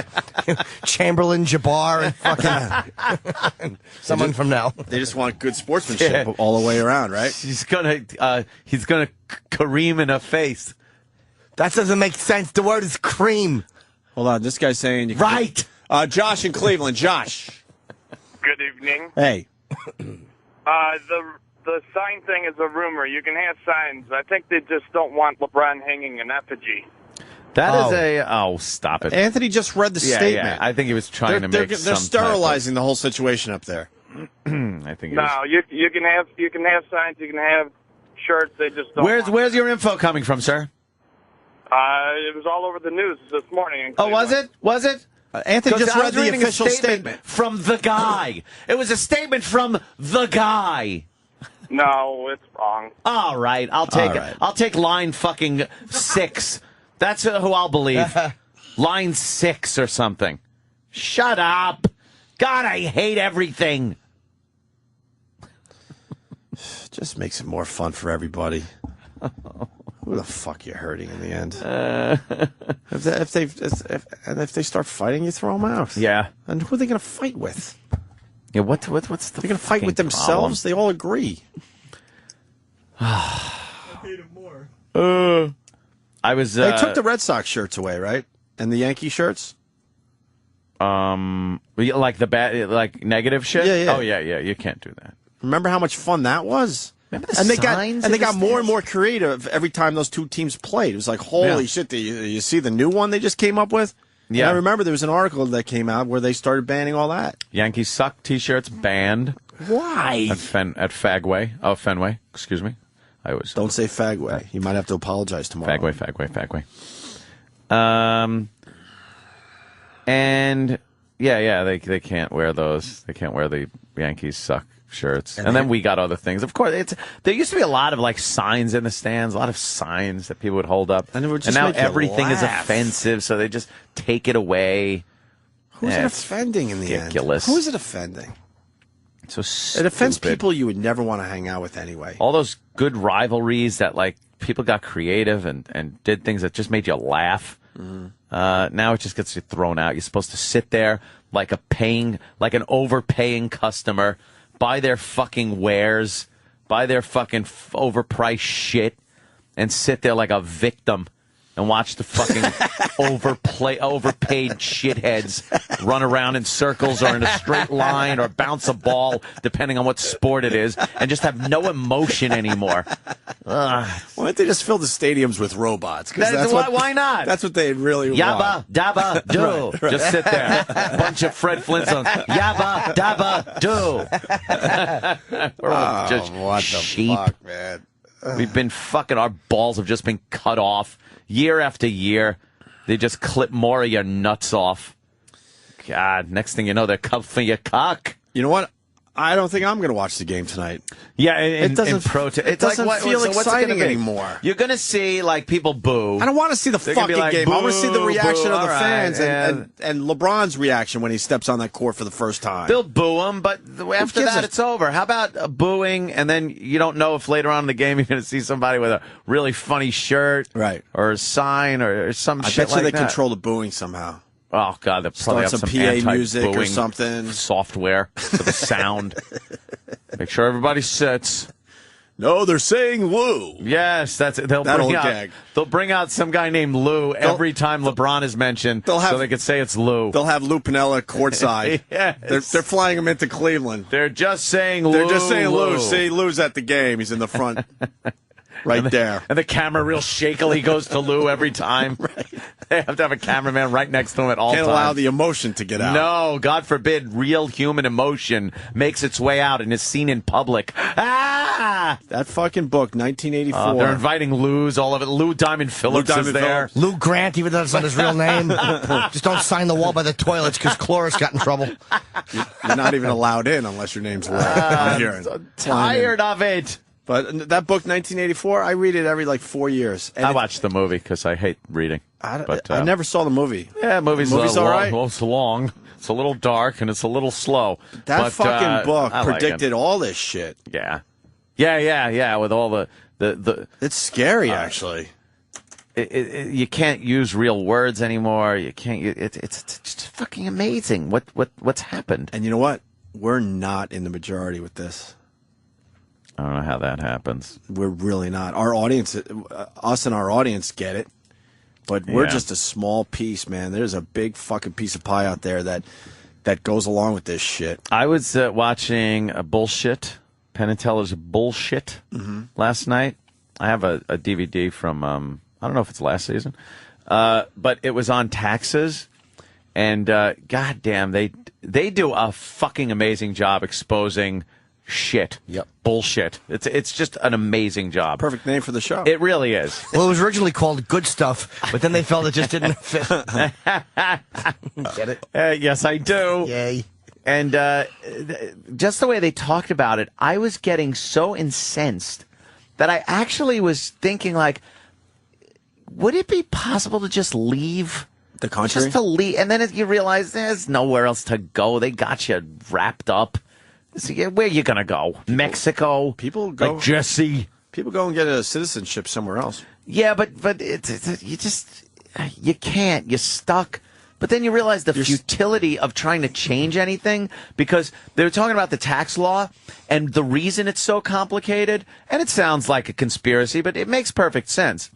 It's so complicated and so long because they really don't want people knowing what they're paying for, or how they're paying, or if they're paying more or less percentage-wise than their neighbor, or what. So it keeps people from opening their mouths because they think that it could be worse. Yeah. So they'll just keep quiet because they think, well, that guy's got it really bad. And meanwhile, everyone's got it bad except for the people that aren't paying at all. The tax forms, they're set up in a way where you're paying way more taxes than you probably should have to. Yes, and they went through all and the government's not going to send it back to you and go, oh, well, you could have done this and this and saved a few bucks. Well, it's almost like the way when you look at a contract or a document that a lawyer has made up. It says things like, hereunto and henfurther, and and a party of the second party, when they could use your name, but if you make it understandable, then you don't need lawyers. That's why they don't want a 17%.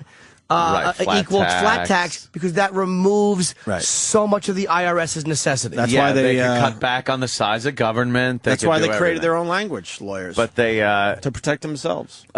So Penn and Teller are sitting at a table, and they have a big cherry pie in front of them. And because I love when they do those little analogies with visual stuff. So Teller has a piece of pie. And Penn goes, oh, wait a minute. I don't have any pie. Let me get yours. He goes, I'm not taking yours. I'm just giving myself some. So he goes, I'm not taking, because they had a politician actually describe taxes as like, we're not penalizing people that have made something of themselves and are in that upper tax bracket. We're not penalizing them. We just don't want the poor and underclass to be more poor. So we give them more and we take more from the wealthy, as they call it. So then they showed it by Teller sitting there trying to eat his pie, and Penn just going, and Penn just gobbles it down while Teller's slowly slicing another piece because Penn took his piece, and then he goes, wait, I'm all out of pie again.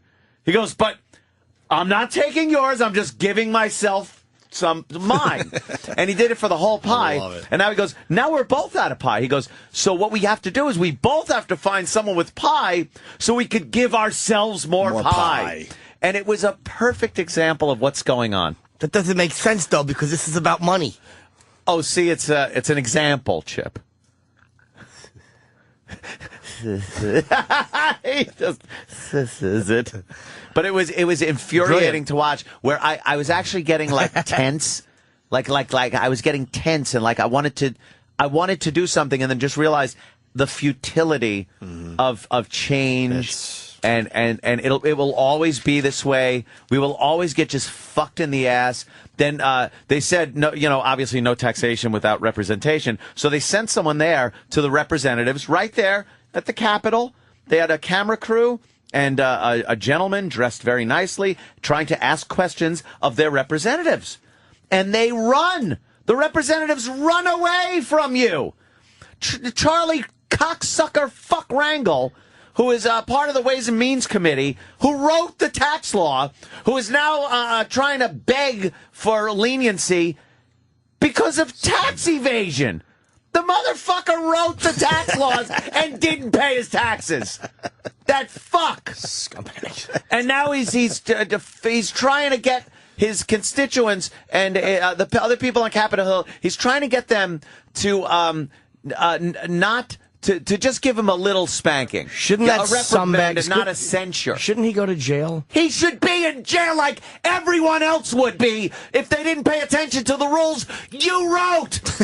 You wrote the fucking things. Wesley Snipes just got ordered to jail. Wesley Snipes is going to jail for taxes. And then fucking Charlie Rangel is now calling up his fellow fucking douchebags and asking for leniency. That he wants to be reprimanded and not censured, which is the same thing. Censured is just a public, like, ew, look what you did. How about a fucking jail sentence? Yes. How about thrown out of fucking office? He's keeping his job. How is he keeping his job? Because they voted him in. Because his constituency that he runs up there is exactly like the assholes that voted the crackhead back into fucking D.C. It's all racial with Rangel. Believe me. If that was a white Republican, fucking out on his ass, if not in jail. Ugh. What does this have to do with LeBron? Oh, because it's the same thing. The country just like, we have no power to do anything anymore. No, I know. It's just, we have no power to do anything. It's unbelievable. It's fucking infuriating. I feel sorry for the next generation. They'll be born into this shit, so they won't. They felt sorry for us, though. The one before us. You think? You think that's how it goes? It's called like the asshole infinity syndrome. It's like you always think that the next one sucks, and yours is good. It's like they've been doing this in 1810. They were saying, wait till the 1820s come. We're done. Yeah, it'll be fine. I guess you're right. We don't know what it was like before us. It had to be better. Because don't forget, the ones right after us, like the Generation Y or whatever, they're cunts. Like the ones that I think we're Generation X, whatever it is, the ones like right after, we think they suck. And they think the next ones suck. It's just the way it is. You know what else? One more quick thing that they said last night. Someone said, try to call up your representative and get 10 minutes with him. That's representation. Try to actually call up your representative and say, I want to come down to your office and chat with you about taxes. Do you honestly think you're going to be able to face-to-face meet with your representative and talk to him. We're being taxed without representation. They were running away from tax questions. Nancy fuck Pelosi was literally running away with bodyguards around her. Is that how this was supposed to be? I'm sure. Is that the way this was supposed to fucking be? That's how we were supposed to be represented by this upper echelon of fuckheads that get away with everything that if we did, we'd be fucked. Of course. But they get away with everything, and they won't listen to anybody. They do whatever they want to do. We're not represented by them anymore. Who's agreeing to 90% of the shit they're coming up with to fuck us over? And then they were talking about how taxes guide your life. They write the tax laws to guide your life. Like, it's good to be married. It's good to get yourself into debt and buy a house for the tax deduction because you'd be paying a lot of money. And then it's bad to smoke, so let's tax cigarettes and gasoline and things like that. Taxes were never meant to guide your fucking life so that these representatives can make you do or not do certain things, or you will or won't be penalized for it. They're being your parents. But and using taxes, which is just supposed to get revenue for the country. That's what it's supposed to do, is to pay for things, not to guide your fucking morality, your life, the sin tax on booze and cigarettes. I'm sure, people, they shouldn't smoke, they shouldn't drink, whatever the fuck it is. But it's not the government's job to penalize you financially for doing that shit. How about we take the money that we're fucking taxing for people and we just don't help bail out that shit European Union? How about that? Oh, yeah, that would be nice too. How about we take that and put it back into the economy or just, Yeah. We don't give it to another country. This way we don't have to tax people for their sins. It's insane that the Jim. government is guiding you through penalizing you financially or rewarding you financially on how you should live as an American. They are guiding you. You have to do certain things to deduct money from your income, taxable income, so you don't have to pay them as much. Where was that ever what the founding fathers wanted for this country? Well, don't forget when they had, let's say in the beginning, they really didn't have to worry because they did kind of get free labor. So there was a different financial structure. But I agree with you. What they were getting away from with the king in England is so much less than what we're dealing with now with our own government. I agree. The founding fathers, I think, are very overrated, though. I really do, because I think that they were the type of people that we would hate today. But when you talk about sin tax, like, a part of me agrees with you, and a part of me is like, but if somebody chooses to smoke, I don't mind that. That's their life. Right. But when they get cancer from their chosen action, I have to pay for it. Well, you shouldn't have to. That's just it, too. Yeah, you shouldn't fucking have to. I'll agree with that. The system is flawed. The system's all fucked up. That shouldn't happen at all. Yeah. You should be able to smoke, and it shouldn't affect you.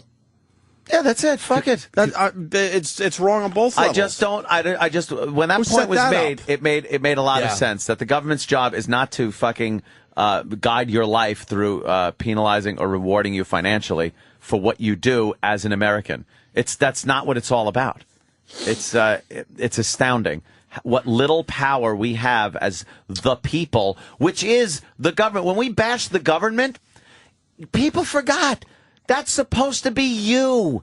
The government is supposed to be a representation of you and your neighbors and your family and everything. And that whole thing went down the shitter so fucking long ago and will never come back. It will take a massive revolution again and then some other thing to be in place of what's there now, because that'll never change with the system we have in place now. It can't. Why do we always fuck everything up? Because we start things and it's great on paper, again, and then it gets fucked up. Absolute power corrupts absolutely. Mm-hmm. It just they were given too much power.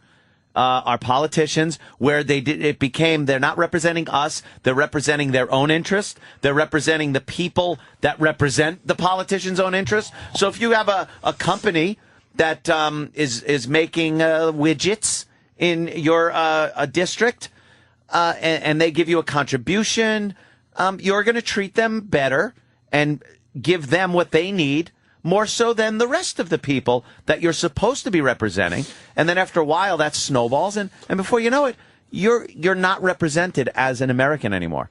And for the laws that they're passing and what they're doing to us as far as the taxes go, no one's being represented. No one asked for this shit. No American citizen went to their representative and said, please, fuck me for 40% of my money at least. Please. Could you please fuck me in the ass? Please bury me in taxes, please. Make me work from January 1st to April for you. Right. Every day you work from January to April is for the government. How about the retirement age? They want to move it up push to that 69. People are living longer now. Yeah, but they don't want to work their entire lives. How about you want to relax a little bit? When you realize people are living longer and you could get to a retirement age of 65 and realize, holy shit, I could make it to 80 easy. I got 15 years where I don't have to deal with the horse shit of working. But now they fucked that up. And they're moving that up to 69 possibly. They have no clue. Pelosi this morning. Who the fuck wants to work till they're 69? I heard a quote from Pelosi on the news this morning. She actually said, because they're debating the Bush tax cuts, whether they should give them, extend them, just extend them for a certain class, because Congress loves a nice class war. They fucking love it. Should they extend it? And she actually said, giving tax cuts to the wealthy, which, by the way, is big business, small businesses, that is what is considered wealthy, will not create jobs, but they want to extend unemployment. She goes, extending unemployment creates jobs. Wow. I'm like, what? Wait a minute. She's fucking worthless. Is that out-of-touch shithead? She doesn't even realize that that's why you're not going to be Speaker of the fucking House anymore? Do you realize the ass kicking, the cunt kicking you took? How bad is it that the Republicans, I mean, they really were I wanted them out. I wanted them out. I wanted a liberal Democrat. I was so sick and tired of things the way they were. Things changed. And 2 years later, that was close enough. The country is disgusted. How bad? That's like a chick who's been beaten by her husband comes over. And then 2 weeks later, you're such a shit boyfriend. She goes, I want to go back and get punched in the face. Yeah. Because you suck. That's exactly what that's like. Yeah. Or maybe it's not like what it is No. My examples are not always good. I'm disgusted. Could you, I'm disgusted at our lack of power to do anything. Are you just getting my cock picture that I sent? Yeah, nice. This is a good one. No, and I don't want Palin to run for president. Don't fuck this up either. Keep her in Alaska with a dumb TV show. Enough. Very good, Ant. Bravo. At it. People are saying bravo. Yeah. Florentine here. All right, we'll get Florentine in next. And, E-Rock, could you find out what Imus is talking about today? Okay. No Imus, I can't really. I got. Actually, his voice is a little higher now, too. I can't go like that. Hey, it's Imus. What? Well, you just got to... I got something from a pretty... reliable source, but I want to double check this. Yeah. Hopefully we'll have more. Imus is a friend of ours. All right, man. We'll be back. Opie and Anthony. Opie and Anthony Show on the virus. Sirius XM.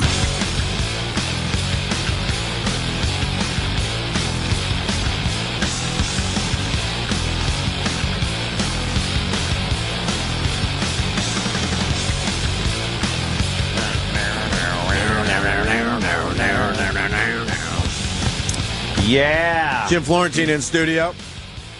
Our pal. I was commenting on Anthony's rage he has this morning. I was fucking rolling. I love a person with rage. That's why I fucking hang out with Norton, because I know how to get him going. Yeah, the buttons. Yeah, the buttons. And I just was listening. You just wish your rage would get something changed. I know. And it never changes. That's what I finally realized in my life.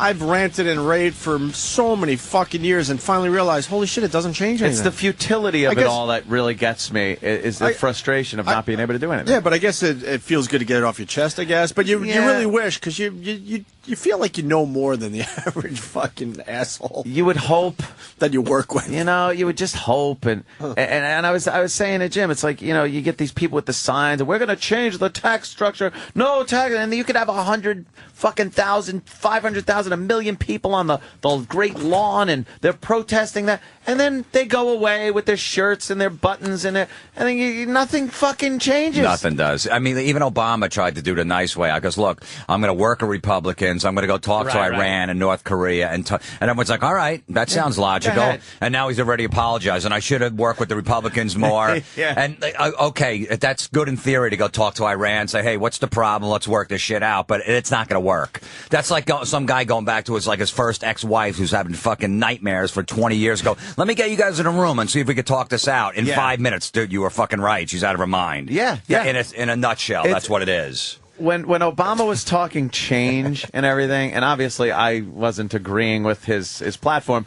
but he got elected on this whole change thing. And I think everyone, most people anyway, knew, you know what? Nothing fucking changed. It's like saying, if you're on a fucking train and the track is straight, and you go, you know what? I'm going to make a left up here. It's like, no, you're not. Yeah. You're fucking not. You're on this track. You can't turn the train. And that's pretty much what happens with government and with us. And it goes beyond just the government and stuff.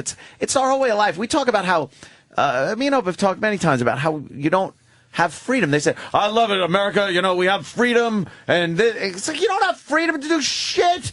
You can't fucking, I can't just go hunting if I wanted to. It's like, you know what? I want to feed my family. I'm going to grab a rifle.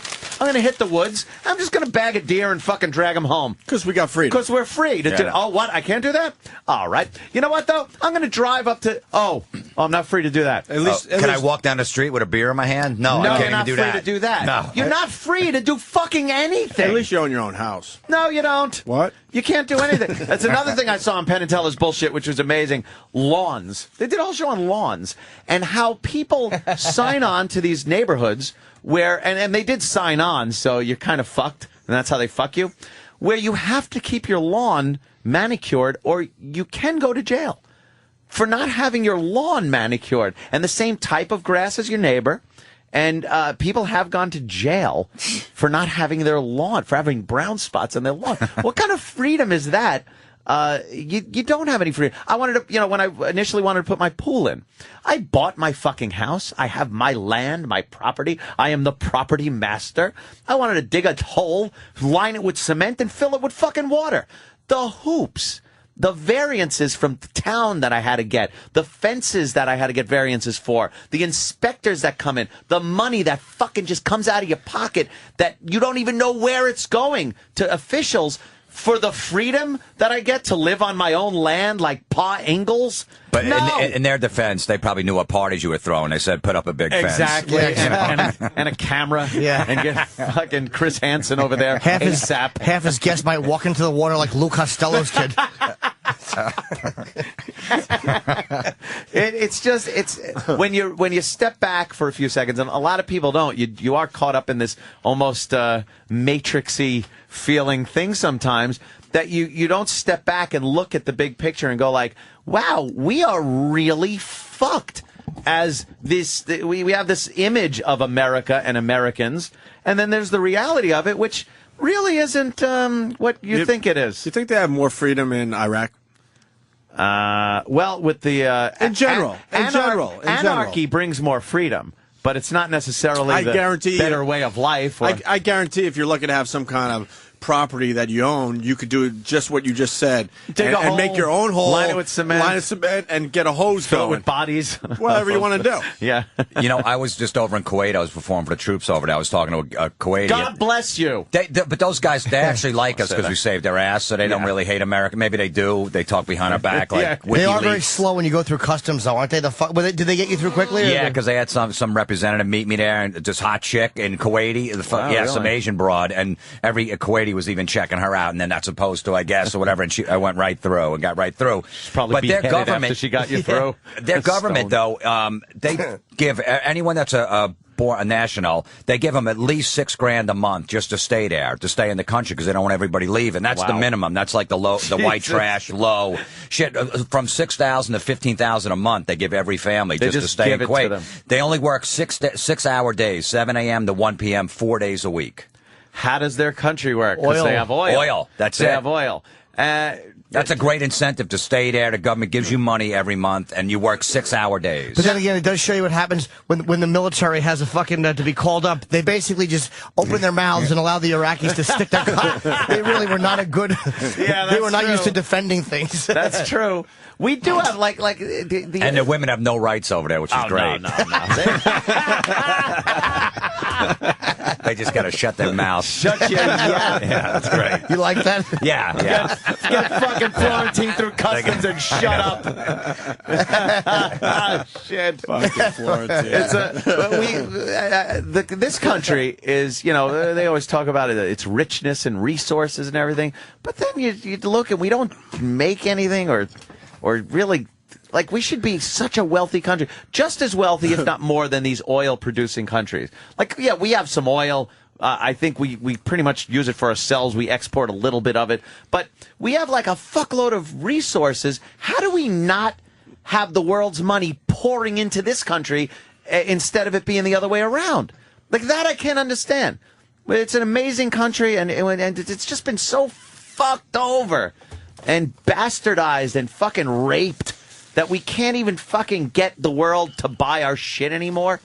And I don't know what it is. I'm not smart enough or educated enough to even know what the fuck, why this is happening. Is it unions? Is it fucking assholes? Is it welfare state? Is it a combination of everything? Taxes? I don't know what it is, but it sucks. It's and even like when you died, a death tax is like over 50%. So your family's fucking mourning. They lost you, and they take half of your money then. Why is that? What is a death tax? Well, the estate tax is expiring, or the lack thereof. Now you're fine. If you die from now until January 1st or December 31st at midnight, you're okay. You don't get taxed. So that's what we should do then. Yeah, drop dead. Yeah. Believe me, the Steinbrenner family must have been ecstatic that he fucking died. I'm not kidding. They said if he they died after January 1st, it was a whole different story. Half of his shit, half of the Steinbrenner fortune goes to the United States fucking government. That couldn't be right. It is. There's a 50% estate tax.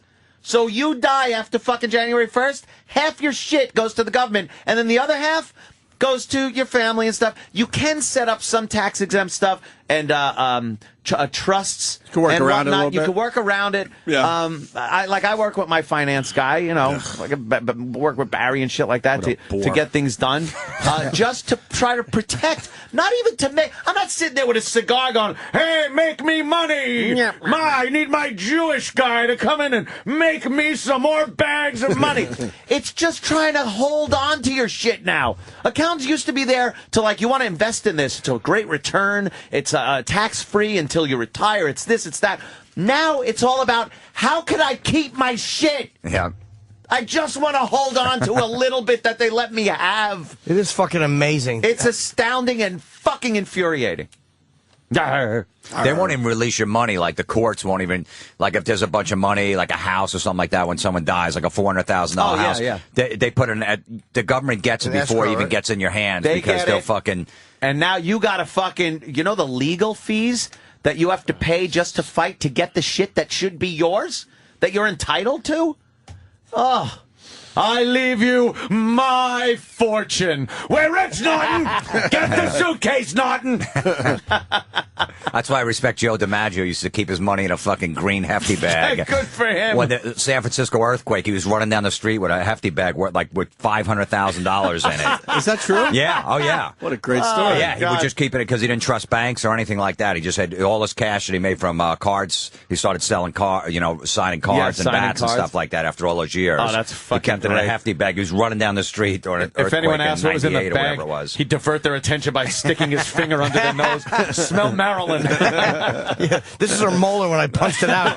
He has a little nick in his fucking knuckle. Oh, that wasn't from Sandy Koufax fastball? No. Maryland. No, that was in Maryland. She commented on a nice JFK's hair look at the inauguration. So I fucking knocked her molar out. You see that cunt sing Happy Birthday? She lost 2 on that one, too. I fucking popped out one of her uppers and one of her lowers. Was he a bad boy like that, Joey? Joey D? Oh, yeah. Apparently he used to... legendary? He used to give Marilyn... I know he did stuff with the baseball the bat. he used to give her the old Carlo. Wow. Yeah, so there you go. But we're free. We're doing well in this country. Yeah, go see how free you are. Go pick something you want to do, and then just do it. Aside from taking transportation, going to work, and doing everything you're supposed to do, try going off the beaten path for 1 fucking second and doing something you really just kind of want to do, and see what it takes to actually do that. And stay within the boundaries of your freedoms. Right. Dude, I'm looking at the tax thing on tentative tax, lower limit, upper limit. I guess they say further taxation. If it's $3 million or more, 55% of the excess is over $3 million. Fucking those 55%. Scumbags. And then take the money that they leave you and invest it. Now there's capital gains tax on that. And there's sales tax on everything you buy. And then, like you said, when you die, after everything's said and done, they'll get half of it anyway, so they don't give a shit. I'm trying to sell a place of mine. It's like I'm trying to sell for like $5,000 of what I bought it from in 2002. My brother's like, look, at least you won't have to pay any capital gains tax, so look at it that way. I'm like, I guess you're right. Yeah, and that's the frame of mind we're all in right now. I'm like, all right, that's cool. It isn't even making money. It's like, at least I won't have to. And then insert how you're getting fucked here. You pay taxes when you buy a place. You pay I think the buyer pays the taxes. Yep. And the seller does not pay the taxes, but you pay the capital gain, right? Anything you make on it. You make on it is capital gains, right? And if you start turning over houses quickly, like that's your business, capital gains are higher, depending on how long you own something. Like stocks, if you're just trading stocks back and forth and making money because you're fucking making money, you got to pay huge capital gains tax. If you're a long-term holder, you don't have to pay as much.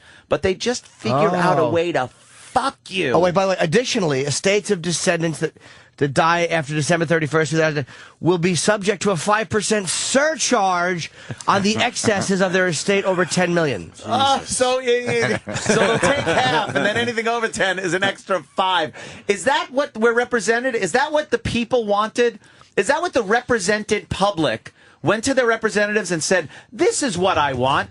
I want you to take half my shit when I die. Where did that come from?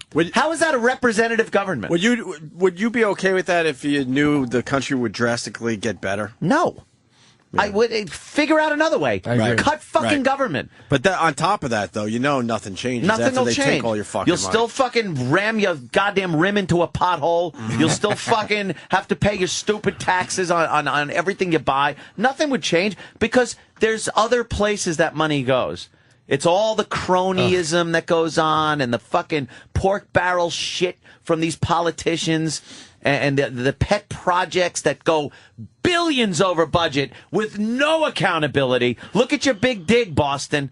Take a good look at that. Holy fuck. We used to hear from truckers that would park trucks running and just burn gas. Bah! With like huge boulders in the back. Bah! And just pocket money. It was amazing, the waste that goes on. Well, that project was a couple million, I guess. Oh, yeah. I think it went $10.50 over budget.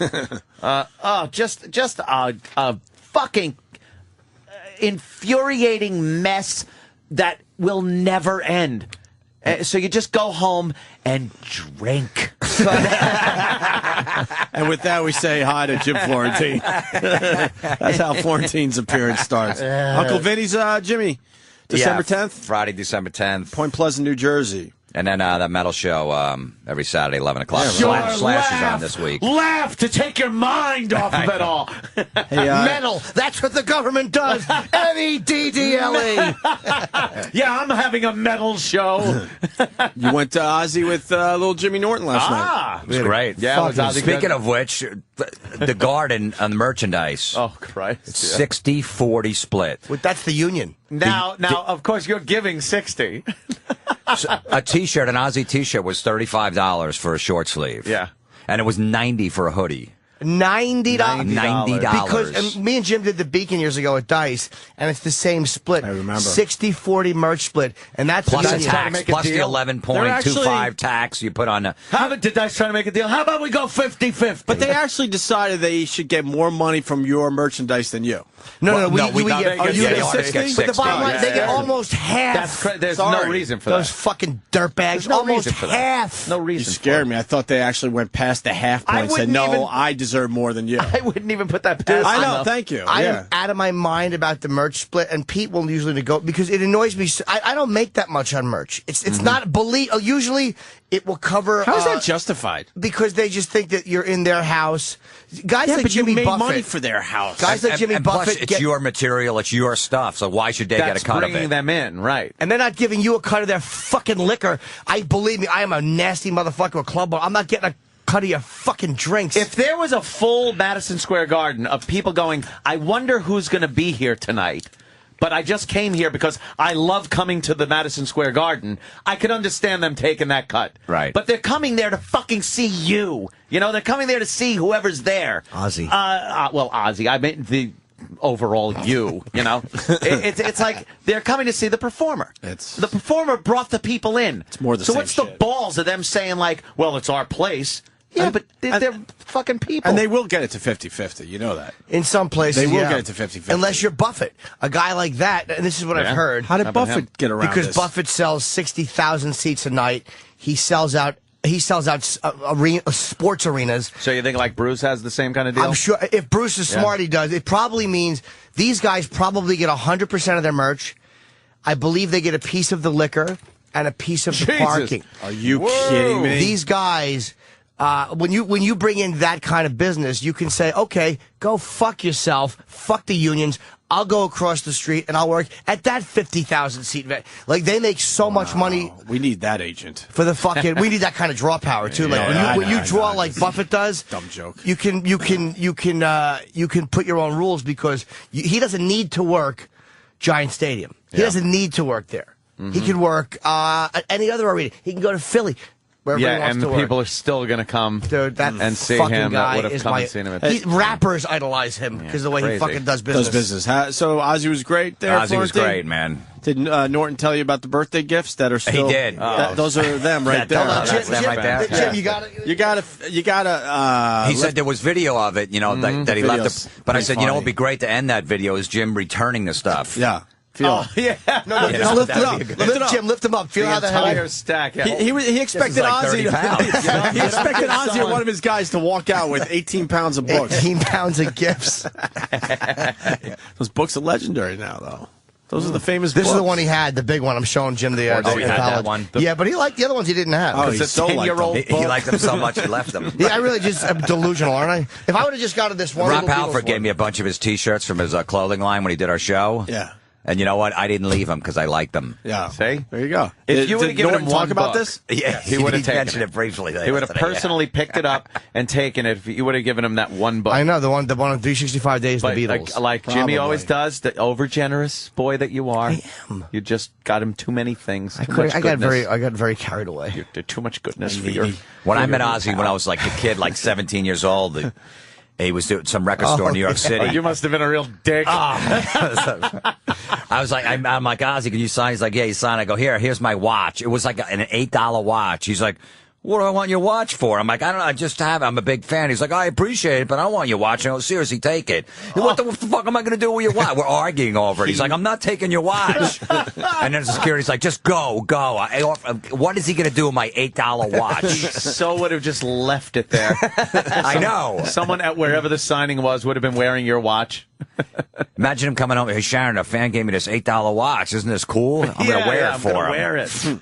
On stage, you'd probably look. You'd be looking at every appearance and every concert and on MTV or whatever, and just going, "Is he wearing the watch? He's got the watch on." Sharon would have probably used it to scrape like one of the dog's shit off the rug. Your $8 watch. Should have thrown away the watch holding shit. See, using the shit to pick up the watch instead of the watch to pick up the shit because it's really a piece of shit. Just trying to The explanation did make it much better. I really didn't. No, it was good. One didn't go across the bow like I wanted. I love the show, man. I was blown away. I got home, I couldn't sleep. I was so amped up. Like a little boy. Dude, I was fucking just laying in bed. Did you guys go backstage? We called for passes day of. This means no, by the way. No. But I'll you listen. can't get laminates day of. You just can't. There's no way to do it. It's no. But you're Jimmy Norton. But I didn't go through. Sharon's not going to be in town until Friday. She told me she'll be in town at the Friday show. Why don't you just hang one of those books around your neck? Because I would have sank to the bottom. Those are better than mafia shoes.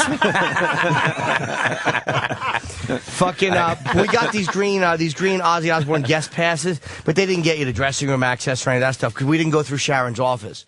If we had gone through Sharon's office, it might have been better, but there was no time. They got you about 10 feet past the security guys. Yeah. You're allowed to use the to go in a bathroom. room with snacks. Yeah, I hate those passes that aren't passes. Yeah, they're nothing. They get you like to the one level. You're like, fuck, it's like a video game. It's 3 more levels. Can't level up. We'll try to get good passes for this next one. Yeah. You're gonna be holding the camera, Florentine.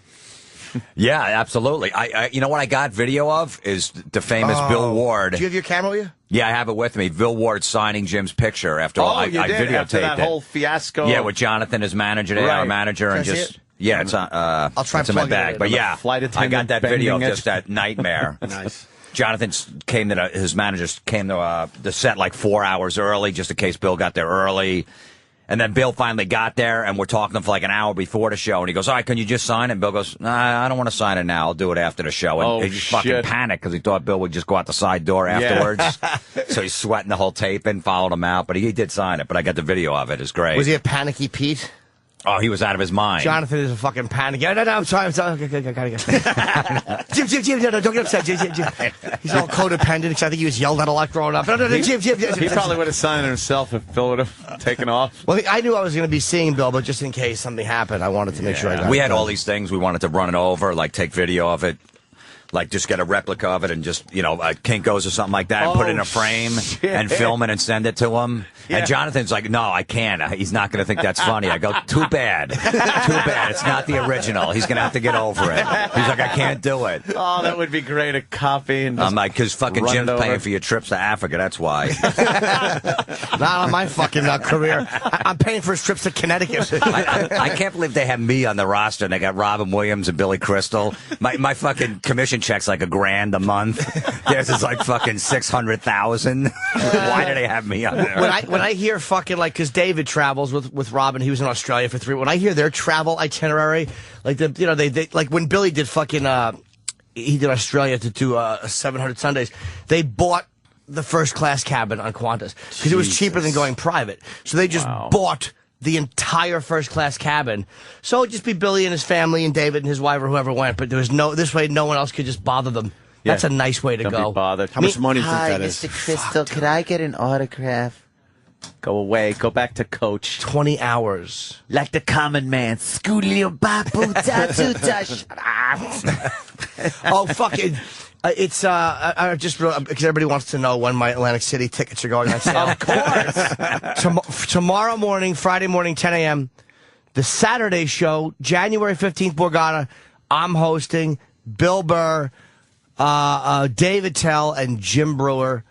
The show sold out in a little over 24 hours. The first one. Yeah. This one will sell out. It's a Saturday night holiday weekend. 10 o'clock tomorrow morning, and I think my Boston tickets also go on sale tomorrow morning for. When am I there? At noon. You're screaming at me. Wait, you're going back up to Boston? I'm going, but not until when? Yeah. Oh, Kenny's got it. We don't have it here. Whenever I'm going to Boston, in May or something like that. Oh, shit. Just stay tuned, Boston. Stay tuned. No, but just so you know, tickets tomorrow morning. Yes. Why at noon? Is that an odd time? Yeah, it's a stupid time. It's a stupid Will that bother you time. No. Why, should it be like 10? Yes, it should. Yeah. March 18th, I'll be in Boston. But I usually sell out at the Wilbur Theater. And by that, I mean as an artist. I do girl fart jokes. It's funny because we were talking last night because Ozzy was doing this whole thing, which every singer does, let's see how loud you are on this side. Oh, yeah. How about this side? I don't know. And we're like, it's so hacky, but it works. I think it's almost like a comic doing, copy, what are you eating, a donut? But the fucking hacky bit works. Yeah, it's like, let's see this side, and then everybody cheers. Let's see who makes more noise. When he did that, I'm like, I'm like, you know what? He's probably going to go short tonight to save his voice. He takes a break for the band to play, but literally he was on stage himself for 2 hours, or a little over 2 hours at 2:15. Were you cheering to make your side louder? Yes, I was. Were you happy with your side's performance? I was out of my mind the whole show. I couldn't believe the set list. I couldn't believe the set list. How is it to stand next to Norton during one of these Ozzy shows? He wasn't that out of control. I'm fine, no. Yeah, he's fine. Big rod in his pants. That's one thing, yeah. Does he bop? It's another man. Is he a bopper? He was on the aisle. I think he was. Yeah, a little bit. But I move, yeah. yeah.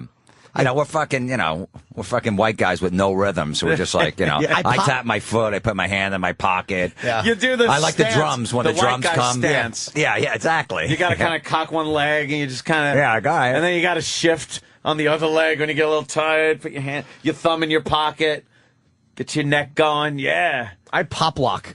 Like I do the robot while Ozzy's on stage. Oh, what a fucking great show, man. I can't wait till tomorrow night. I was not going to go to 2, but I'm like, after last night, I have to go back. Got to go again. It's his birthday. Will he change up the set list? Yeah, we know. I don't know. 2 hours and 15 minutes he did. Yeah, we know. We so know at this Jose, point. by the way, he did a good job. Jose from Liquid Metal was kind of the host. Always happy to see a friend do it, because I would hate to do it. Yeah. Wait, what's that about? He was on the stage? Yeah, introducing. Why isn't that? That should be you. No, they might have a different relationship with him. Who Maybe knows? they heard Jose the might last- know more. Maybe they heard the personally. last time you did it. Dude, I don't blame them a bit, actually. Wait, do we have that? No, we don't. That was lost in Which one? Do we have that? Last time Jimmy introed Ozzy? No. Oh, we don't have that? No, we today? don't, thank God. You did a great job at the tribute out in L.A. to The Sunset tribute, Strip. yeah, the tribute itself was one thing, but the... we really, we don't... Are you ready? He takes his headphones off. Come on, you motherfuckers! You're sitting at Barry Manilow concert. Are you ready? Let me hear you make some Jimmy noise. hates this.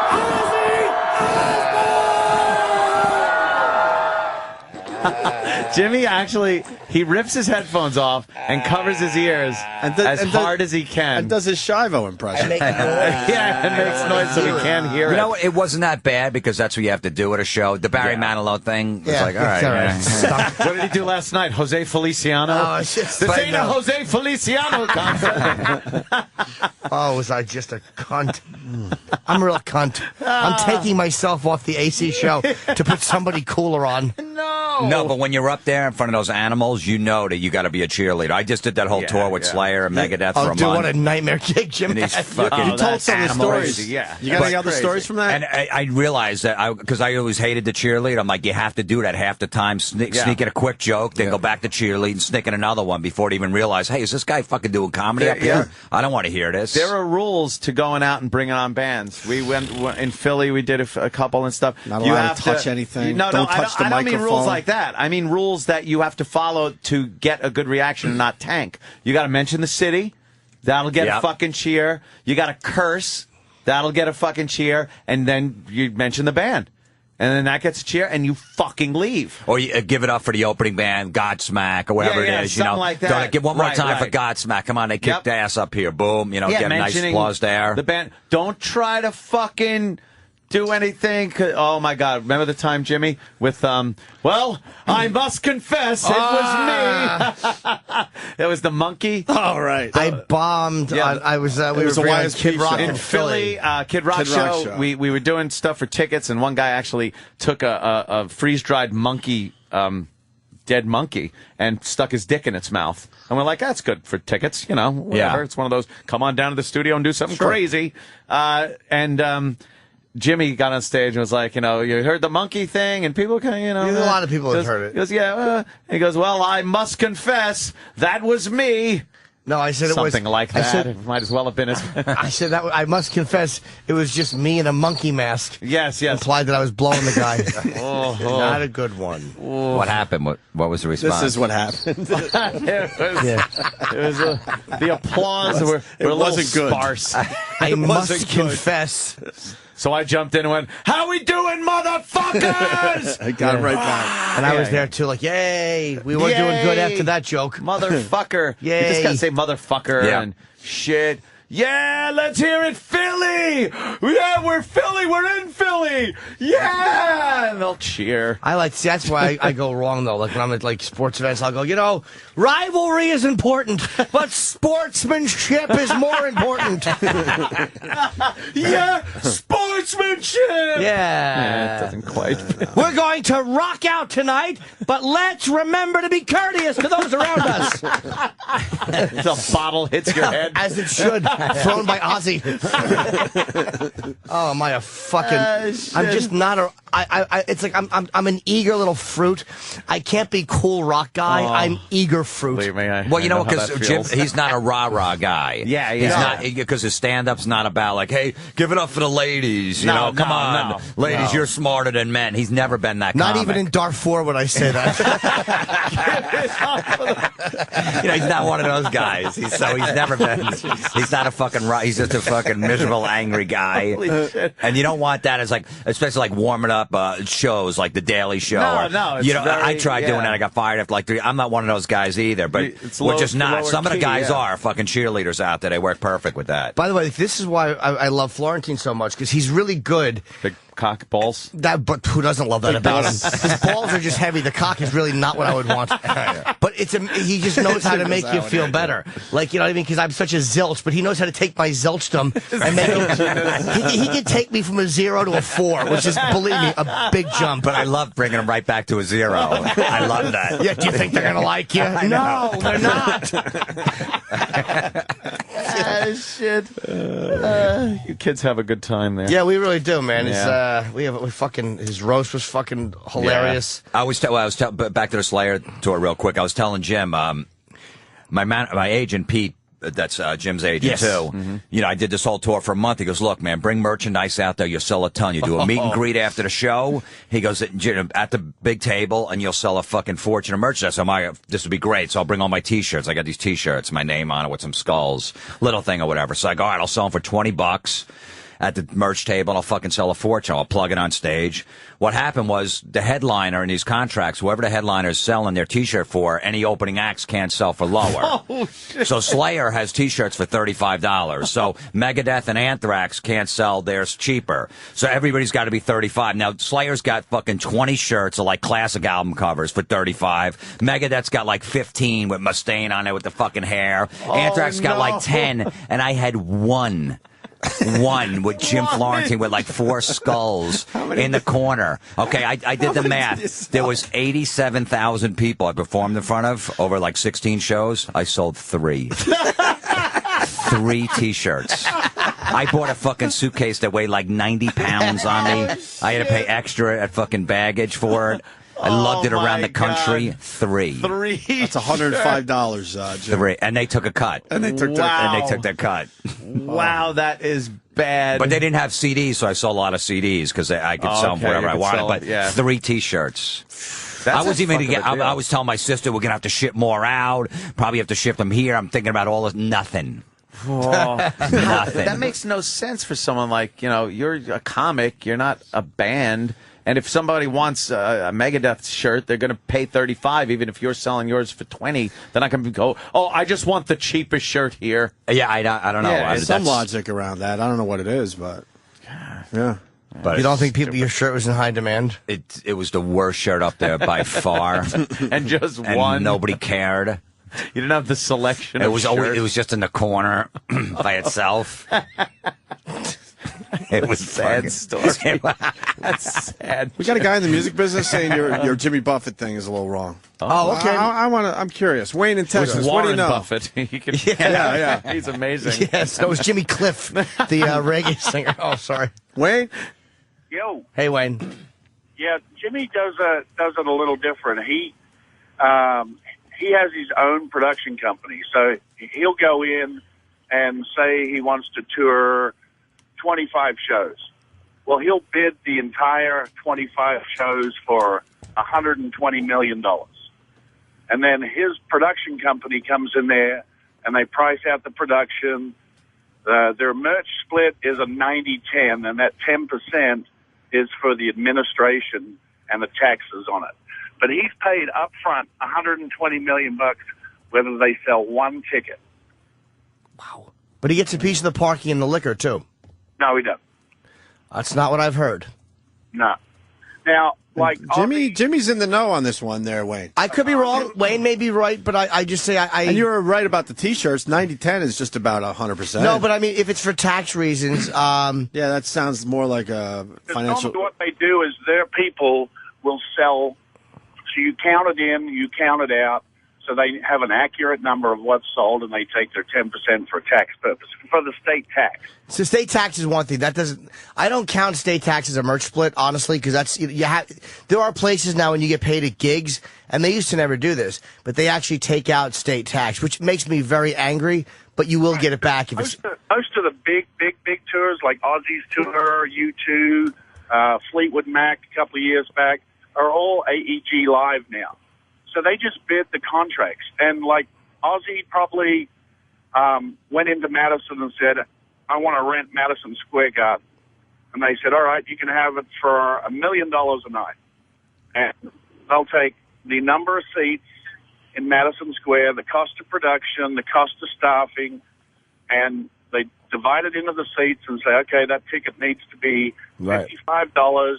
And they work on a 90% sold-out ratio.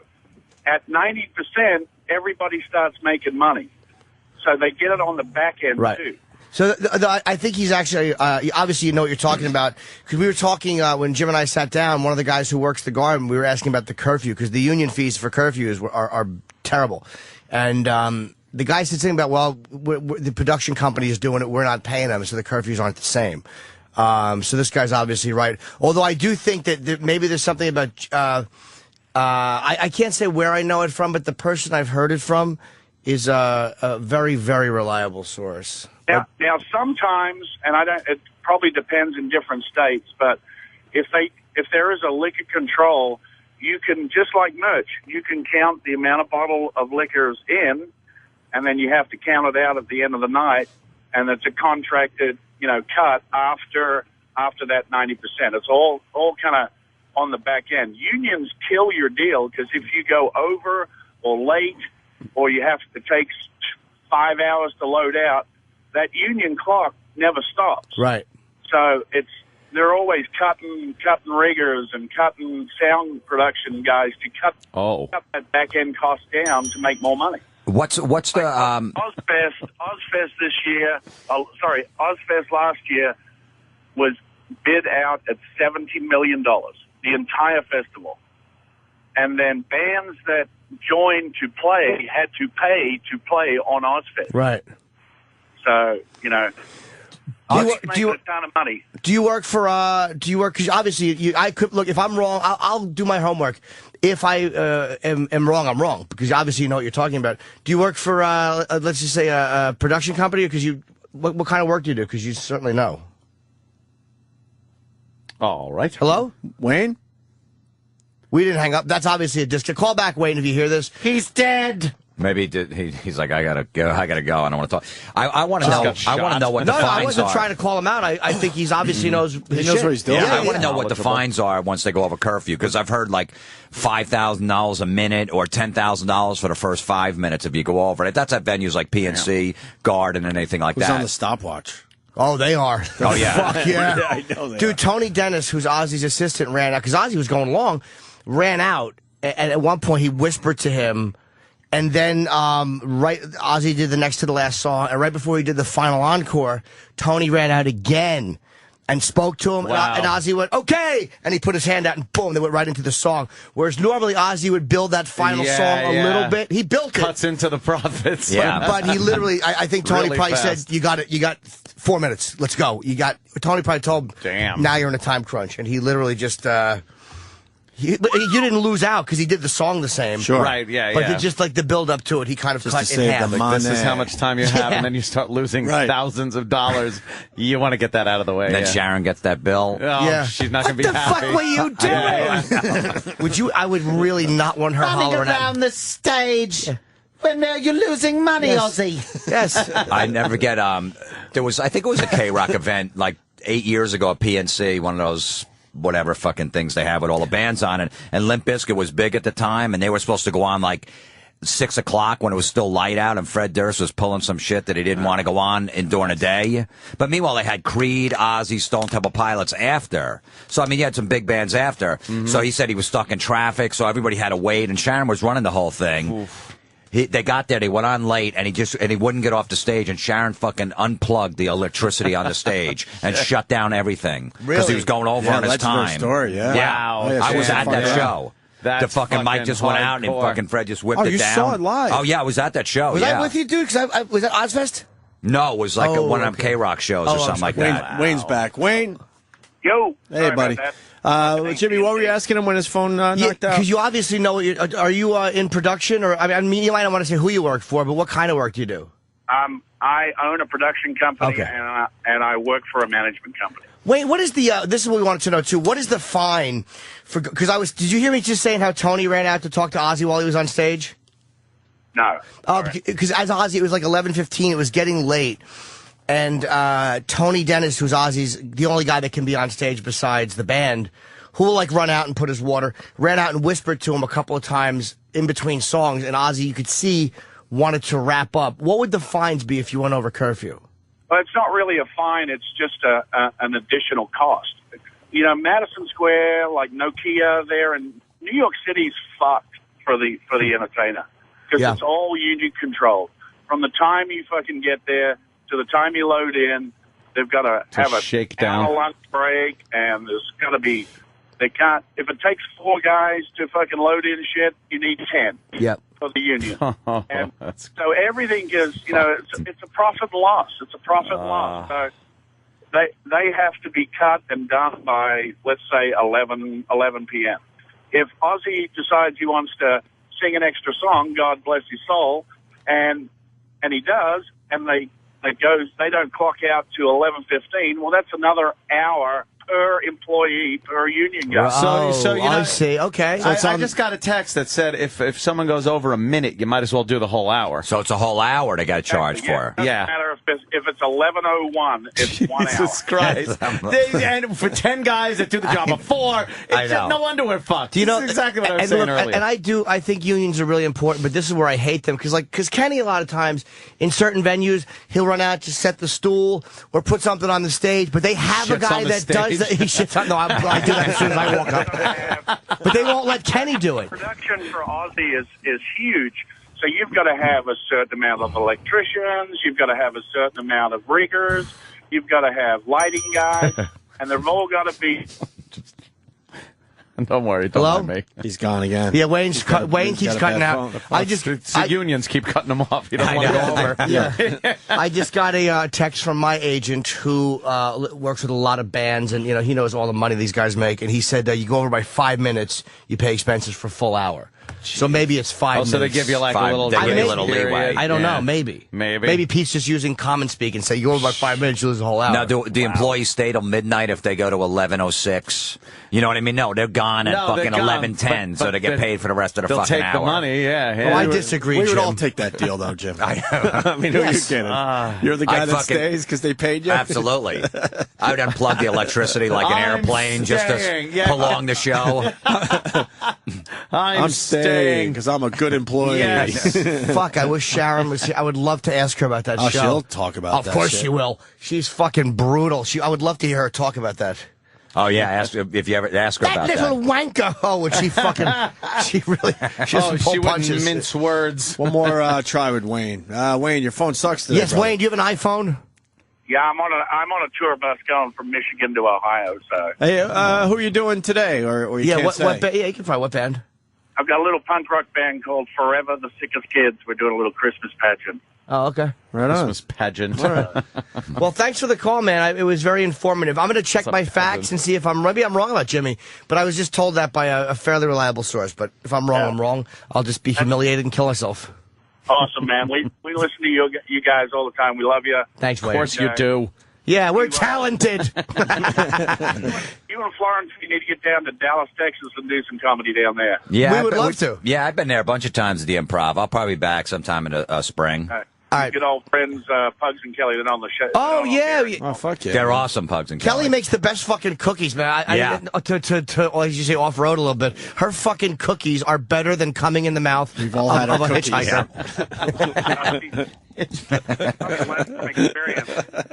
All right, Wayne. Thank you very much. We're starting to lose you again, man. All right, Wayne. Have a good show. Bye. All right, we should take a break. Florentine's in the house. Mr. Jim Florentine on Twitter. The next gig is Friday, December 10th at Uncle Vinny's Comedy Club. And, of course, the metal show with our pal Eddie Trunk. Yes. Hey, go JimFlorentine.com. I got merchandise, all that shit for Christmas, all that Vegas dates. This is the Opie and Anthony Show.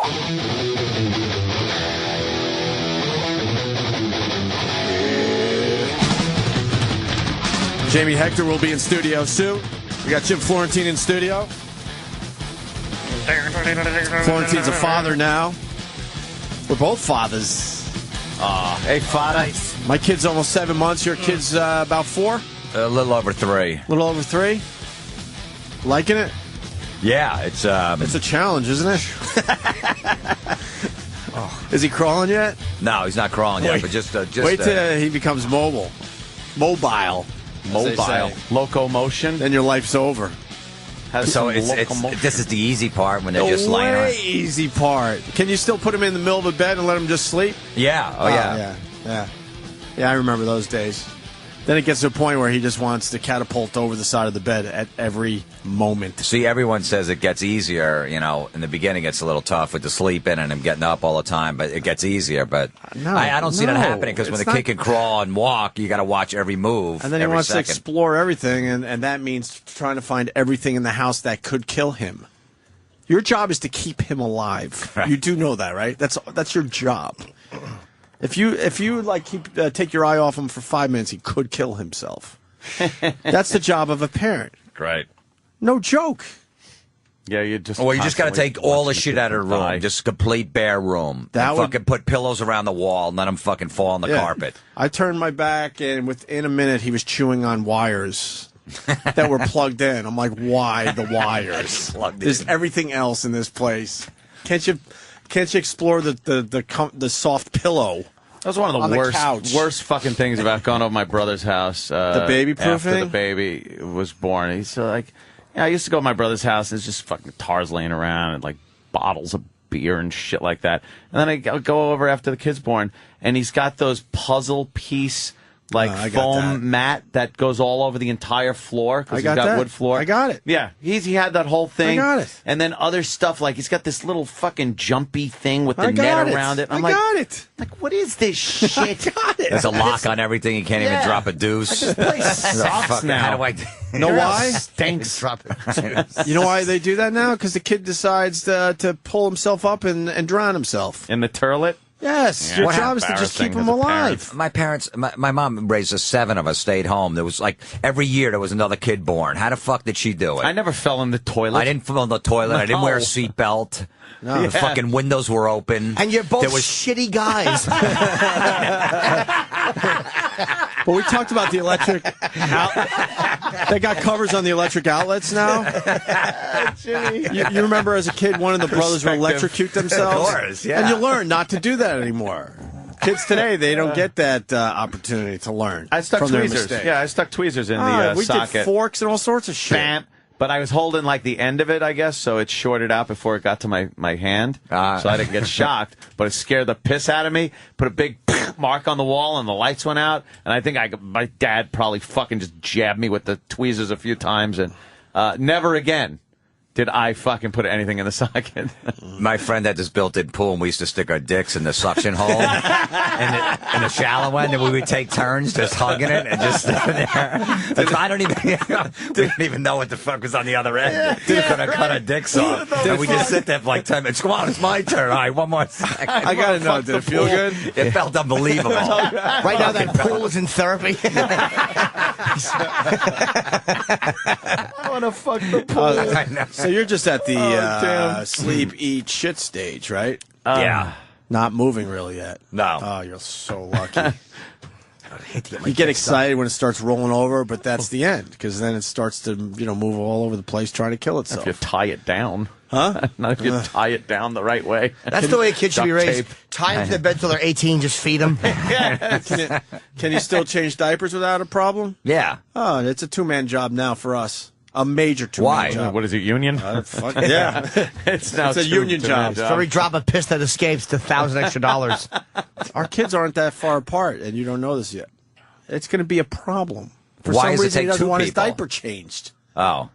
Twisting and turning and trying to jump off the changing table. Well, you got to say to him, look, this is counteractive to what I'm trying to do. You have to explain what counterproduction is. Yes. Then he'll understand. I don't appreciate you're making this more difficult than it need be. That's the way you talk to kids. I got in trouble yesterday when I was babysitting the kid, and I kind of scared him because it was kind of. I didn't realize how it could affect him, I guess. But there's this toy, and if you spin it real fast, he gets all excited. And I think the reaction is hilarious. And my wife had to point out to me, no, that's not hilarious. He's scared shitless, but he can't run away yet. So he's making the movements of running, but he can't do it yet. What the fuck are you doing? All right. So I had to stop that. I didn't know. You learn. He won't remember that. He's too young. Yeah, they say they don't even remember until they're 3. The first 6 months, nothing happens that you can remember. Your entire personality is formed by the time you're 2. Believe me, he'll be 18 running from something that's spinning and not know why. They say don't even do anything meaningful until they turn 3, because then they sort of start remembering shit. Don't have to feed him or anything? Yeah, so don't do the Disney trip and all that shit until after 3. Yeah. Just do basic shit. Give him a bubble wrap in a box, plastic bag and a rubber band. Be very happy with that. Where's Jamie? I'm just reading his Twitter, and he said about an hour ago, headed over to the O&A show with Jim Norton this morning, looking forward to meeting the whole team. So he Twittered it. Ooh. So he's probably on his way. Yeah, we're huge fans of The Wire, but he's promoting a movie called Night Catches Us. Yeah, it's what is that thing? It's you a true. saw it, right? I think it's a true story. It's based on an incident that happened with the Black Panthers. I think it's a true story, but it's about the Black Panthers in Philly in the 70s. Old Black Panthers movement. Yeah. No, not the new guys. Not the new silly ones. Nah, the old school. The we mean business ones from the old days. Not the ones that will politely stand outside and hold a stick, but the ones that would hit you with it. Yeah, blow police stations. Those guys. They didn't play games. Was it kind of pro or? It was just. It was just about what it was. It was much. It wasn't. It Were wasn't they honest about it? Yeah, but it am I wasn't interviewing you about this movie? Because I'm white and you feel more comfortable with me. Yes, exactly. I'll be like, great movie. But no, it wasn't. I'm scared white. It wasn't about. It was about a couple of guys in the Panthers. One guy comes back, and people think that he snitched on somebody, but it's not a pro. And they say like, hey, don't do that. That's not quite that harsh. I mean, they do talk about it first. They're like, let's be reasonable. Yes. What were you feeling? Go. And of course we know him from The Wire, and it's a show we just love. Marlo Stanfield, yeah. We're fanboys of The Wire, basically. Did you know they're teaching a class based on The Wire at Harvard now? I did hear that, and it's in more than one school. There's another one that might be doing. What are you getting out of that? I don't know, but I don't understand these goof classes in general. But maybe this is a good one. The Wire. I remember asking about that. The Wire as a class, because Michael K. Williams tweets about it. I follow these guys on Twitter, and is Michael K. coming back or what? Yes, he is. All right, good. It's very interesting to me that they would teach that as a class. I don't know what the class entails. If it's about the drug culture. Because it was a very. We'll talk about it when he gets here. All I'm going to do is babble about The Wire. It's all I never got into The Wire. I never really saw it. I just heard great things about it. If you watch from the first, dude, it's amazing. The movie because everyone, the drug dealers, the cops, the press, I think they're all treated very fairly. Like they don't make just white cops look bad. Like there's one scene in the first season where there's a beatdown, and it's inspired by the fucking the black lieutenant. Like there's so much. They don't make the white guys look terrible, and they balance it very well. Is it better than like Barney Miller? It's not quite as gritty. Barney Miller had some gritty moments. Not as real. Yeah, Abe Vigoda is much worse than The Wire. Let's not forget about Fish. Fish rules. Yeah, Fish was great. Fish was great. I like at a mod squad. They had no guns, but they fucking fought crime. Yeah, that's all they needed was unity. Yeah, they had no guns. They just needed unity, man. Because they had Link. He was the black guy, can run fast. And he scared everybody. He scared everyone with his big fro, yeah. That did it, man. Peggy Lipton was hot, look at Peggy. You know how hairy her pussy must have been? Awful. Big 70s muff. Did you see that picture of Demi Moore from back in the day? Yeah. Oh, you see... It's unbelievable. fucking- What a muff on her. Holy shit. It's sick. Like you don't look at her and think she'd have that. That's like that crazy fetishy hair. That was insane. Yeah. It was almost like it was fucking painted on. Yeah, it looked was like a like beard they bought at the fake, Halloween Why store. are you shocked though? We all went to war. We all spend were our there. time in the We're old enough to trenches. remember that. I never saw one that hairy, though. Not like that. You never had one. No, you never. Where the hair's going down the legs and stuff. No. Or at least the top of the thighs. No, you did? Fuck yeah. No, that's because you grew up on Long Island, man. There's fucking hairy chicks there. No, I went to school in upstate Jersey's got New a York. few, though, Even right? worse. Yeah, Jersey has a few, but Jersey had a few. They worked on that fucking top of the head, that hair, more than they did the. Yeah. No, the Jersey chicks always had the landing strip. They had that, like, before Strip anybody club else. shit. That was always the big one. Yeah. I don't know what it is. I think girls just naturally are evolving with less hair. Human beings are. Because it's like girls, even if they don't shave for a while, you could kind of see where it's coming from, and it's not as crazy as it used to be. Just like wild. Whoa.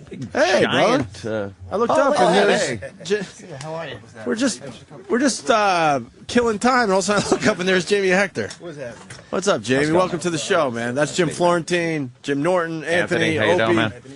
What's going on, brother? I'm well. How about yourself? Good. We were just talking about hairy boxes. Yeah, we actually just got into that conversation. How we think, girls shave, and they've been shaving for years now, but it seems like naturally they're just getting less hair than in the old days when they would have like a lot.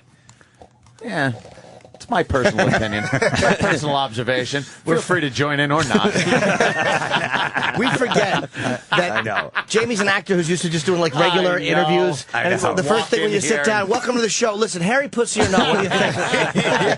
Yeah, we do things a little Caught me off differently. guard. I said, hold up. That's the reason why I went and got this coffee, which I don't drink. I said, I got to wake up and I'm sure. Yeah, if you treat. wake up, you'll Yeah. get into that whole thing. You'll be thinking about that later. Have you done satellite before? This is like different than any other radio. NPR.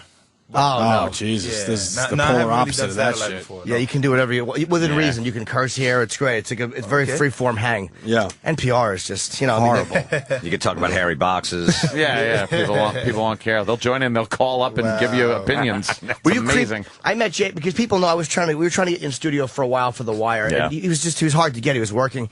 And I was at the Bored to Death premiere for 2 episodes.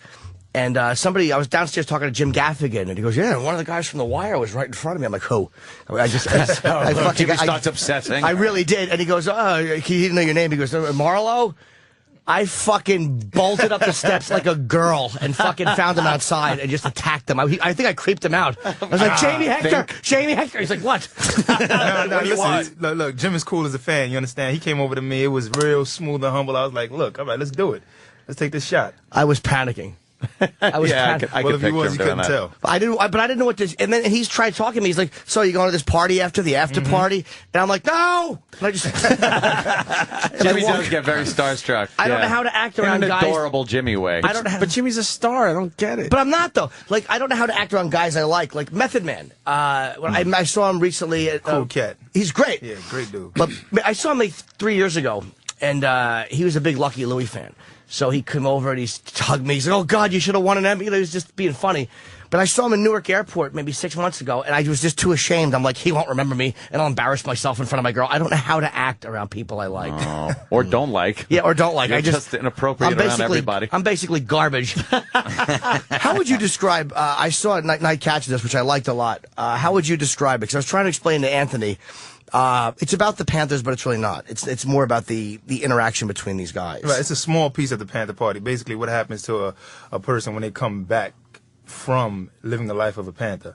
So it's not about the entire Panther Party per se, but it's more so a small fraction of a slice of the life of those that were affected by the Panther Party and were part of the Panther Party. Oh, and how it affected their lives. Yeah, you know, it's like the way Tanya would describe it is as though a person was coming back from war and their life when they came back. Because, you know... How long after they're in the Panthers does it span? Well, you know what? It's not too far after because it takes place in 1976. Okay. But when Anthony Mackie's character returns, the Panther Party is no longer in effect, but my character, Do Right, is basically keeping it alive. And in and trying to keep it alive, he basically doesn't want any part of that world anymore because, you know, it touched him severely. So many a times when I would do panel discussions for the film, you would have people in the audience and young ladies that would be like, look, my parents were in the Panther Party, and after it died down, my phone was still tapped. We were still being followed. So the effects of it afterwards, not too many people know about it, but she tries to show it in this film. It was really well acted, and it was, because I don't know much about the Panther Party. You know, obviously, they wanted me to join, but whatever. I'm on the road. You would have been great, man. Yeah. All black on black. Very covert. I would have been the one they sent to the police meetings to get the information. They'll never suspect you. But what I'm amazed at watching you act is, because after Avon Barksdale, who was the first drug lord in The Wire, you're like, there's no way they can follow this guy. There's no way they can get an interesting guy. Oh. And then you came along, and, I mean, you still loved Avon Barksdale, but your character all of a sudden was as interesting as his was. Right. And you played a horrible, menacing guy. I mean, there really was not a lot of... Not very pleasant. There really was not a lot of negotiation. No, not at all. That's what a lot of people tell me, but, you know, I seem to... You know, I have that debate with a lot of... especially my young guys and young ladies in Brooklyn and moving mountains. Like, they tell me that he was a businessman. And I say, you know, he was probably a businessman also, but the guy was basically his way of the highway, you know? Yeah. And that was an interesting way of doing business. There was because it was beyond just making the money. Mm-hmm. There really was a sociopathic... But there was a detachment from human life because, like, there's one scene where Marlo walks into a store and he's eating a lollipop and he just steals a lollipop in front of the old security guard. Mm-hmm. And the security guard's like, "Why'd you have to do that?" He's like, "I'm not calling you. I'm not trying to step to you." Like, the security guard makes it very clear. Right. I'm not looking for trouble. You don't know what happens. All of a sudden, 5 episodes later, they pull the security guard's body out of a house. Yeah. Holy shit. That's why The Wire was so good. There wasn't a big scene where you killed him, but you just knew that he really got a fucking comeuppance for asking why he stole the lollipop. Yeah. Damn. Yeah, it was such a fucking amazing role, man. And I never ask actors what motivates them because I never want to hear it. But I am curious as to how you interpreted this guy. Or how you get the realism like that, unless you're doing that or in the life like that. You know how. Well, you know what? One thing that is definitely key is the writing. You know, the way it was scripted, we didn't ad-lib or paraphrase anything. So they did a great job at that. And for me personally, it was, you know, what we do behind the scenes. A lot of the things that we try to do, we try to keep it, how can I say, in the backpack, so that we can always keep it alive for the next project that we have to work on also. Mm-hmm. So, I mean, most of the ways that I would say is certain books that I read, certain songs that I listened to, and just preparing early in the morning. When I say preparing, I mean just basically being in the zone for that character. Did you see, there's a scene where Prop Joe, which is one of my favorite scenes in the whole... If you don't know anyone who knows the show in the last season, Prop Joe's a big character, and he thinks he's going on a trip, and then fucking Jamie shows up with this guy. Escape. Yeah, who is Chris? Was Benge his name is? Benge, yeah. Yeah, we've had him in. What up, Benge? Yeah, we had him in. And literally, he plays a horrible murderer, and he's like the nicest guy on the planet. He really is nothing like the guy. But they show up, and it's such a chilling scene where Joe knows he's about to be killed, and he's trying to negotiate, and you're like, just close your eyes, Joe. It won't hurt. And I'm thinking, like, are you actually just trying to be nice? Like, you know you have to kill him. Are you enjoying killing this guy? You know what? For a character like Marlo, I think that's just the way of life for him. And it's as Snoop said in the car. She was like, look, it's my time to go. I got to go. This is the life that I lead, and I know this is part of the life that I live. Just like Do Right, he understands the life that he lives is basically to protect the community and serve the community, and Night catches us. Marlo understands, from what I believe, that he understands that, look, we got to die. You know you got to die. This is the life you live. If you try to escape this life, you'll come back to this life. So just take what you got to get. That's some ruthless shit, man. This is corporate America. This is what we do, but it's just on the street level. And that's so why I'm not cut out for that life, because I would beg and plead immediately. I go, look, I didn't mean it. The whole thing was a joke. I was nervous. Did you grow up? There was an incident you were at. You live in Flatbush now, or East Flatbush? I live in Crown Heights. Okay. Did you grow? No, I don't live in Crown Heights anymore. I actually live in California. Oh, you're okay. Right. Did you grow up in that type of an environment? Was that like when you were coming up? Did you see that a lot when you were a kid? Nah, I mean, what I saw when I was a kid. I mean, I was surrounded by love. I was part of a theater company when I was 16. 16, 17 years old, Tomorrow's Future Theater Company. There was a lot going on, and you see it because it's in the environment of Brooklyn alone. Even if you live in downtown Brooklyn, Fort Greene, Brooklyn, it's an experience, you know. But I experienced more of the love. You understand? The family love, the community love. But of course, you got your drama and things going on around the corner. Here's the thing I love about Jamie. There's like I overact everything. If it wasn't for overacting, I would never be on film. I really do. It's like I always look scared. Like, what's he scared of? Nothing. That's calm love. He showed. But you never. It was almost like I watched you do scenes where you hardly moved, and I was awed by that. To just be able to talk and project this thing that I'll never be able to do that. Still be compelling, yeah. It's chilling to just, because somebody who's just talking to you and not moving. That's some scary reptilian. But it almost was. It was like you were just being watched by, I don't want to say a reptile to be insulting, but by that mentality. But, you know, because the funny thing is when you actually look at the other characters, especially Marlo, you kind of look at people as though they're smaller than you.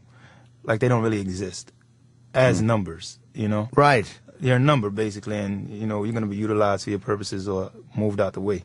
So, in looking at people like that, you just basically can look through them, especially when you're doing a scene with somebody that's really not supposed to exist to you, if they're not worthy of anything. That's exactly how we feel working here. That's how they talk to us. A number. I was wondering why our bosses didn't move at all when they speak to us. Because we really are numbers, just that we're all zeros. Can I ask somebody, can I have water? I asked Kenny for water. I know I'm dying. He probably didn't get the text. Oh, poor Kenny. Look at him. Oh, he's got his glasses on and everything. Man, you guys look like y'all have fun up here, man. Oh, walking through here, look, it's for the crazy. world, if you don't know, walking through, just getting off the elevator and coming down the corridor, it was amazing. I mean, it's like the kind of place you would want to come to work every morning. If all the bosses suddenly died, then I can understand it would be great. But yeah, it's one of those. You They know, have a way to take the make bad it with the good. a real bummer for some reason, because it should be the easiest job on the planet. For the 4 hours that we sit here and just bullshit, it's great. Amazing. It's great. But then once you see like one of them come walking down the hall, you're just like, oh, here it comes, a meeting about something or some kind of guy justifying his job. It's like Good Night, Good Luck, right? You saw that film? Yeah. Oh, yeah, You saw the boss on the top? Yep. I don't step into your business, but when I step into your business, you got to move and make it shake. Yeah. That's why I leave. They usually have to replace the door every day. I leave my silhouette in it, running to the elevator to get the fuck out of here every day, man. I don't like dealing with any of them down the hall. Oh, I hear that. I just, I got lucky and fell into this. I'm not a deal with management kind of guy. Thank you. The movie, though, Night Catches Us. Right. I was asking Jimmy because he saw it. I unfortunately did not yet, but I will. Thank you. Does it? I know the Panthers is just a small part of probably the vehicle of the rest of the story. But what kind of light does it portray the Panthers in? Is it trying to portray them in a good light, a bad light, or is it just this is what it was? Well, it's it's not trying to portray them in a bad light at all. It's just exactly what it was, how they were affected, and how the pamphlets that were put out were actually put out by the feds. And they're just trying to tell you a true story about a young lady and a gentleman that comes back into town and how they were affected by the Panthers. So it's basically being portrayed in a good light, and it's about the Panthers, but it's basically also giving you the opportunity to see it for what it really was. You know, how it was really affected. And it's just that they were humans. You know, sometimes you find out when you read history, you'll find out that they were also dehumanized, as though they were not strong enough to make wise decisions, you know. But when you watch this film, you realize that they were humans and that they were characters and they were people that basically just wanted the basic necessities of life. So they became community organizers and leaders to try to make that happen and push it forward. So they're trying to put it, I think Tanya's trying to basically put it at a level where you can see that these people were just basically regular people that were pushed to a limit and wanted to make something happen and affect change. I like films like that because a lot of times certain groups are portrayed in one way, and it is kind of a mechanical machine. You don't think of them as individuals or people. And when you can see that in certain movies, I think that's really good. A lot of times you'll see movies on insurgency and stuff. You'll see, because you'll just see Allah Akbar and fires something off. Right. But then when you see them as people, you kind of start going like, wow, you know, that's a guy that's got some kids. And it's when you don't see it as a caricature of right. Of Yeah. Not action movie type bullshit. You know, here's the bad guy, here's the good guy kind of a thing. Like, that's what I don't mean to obsess over The Wire, but that was, to me, the great part of the movie Crash. It was like everybody is vilified and everybody is kind of given a certain redemption. It's like they really humanize everybody. That's right. You see the drug dealers showing mercy and having hearts, but then you show them being complete motherfuckers and being disloyal, and you show the cops being disloyal, but then you show the cops doing the absolute right thing. Yeah. There was no, like, you couldn't watch it and get mad and go, oh, it's bullshit. That's why I like an honesty like that in a movie, where it's like, whether I like it or not, you know, I'd rather see a kind of an honest assessment of what people were doing or how they were feeling, acting during that time. So, yeah, that's pretty cool. Did any of it affect you? Watching the Wire, because I know you guys would tape, you wouldn't actually sit there and watch the episode in a room together.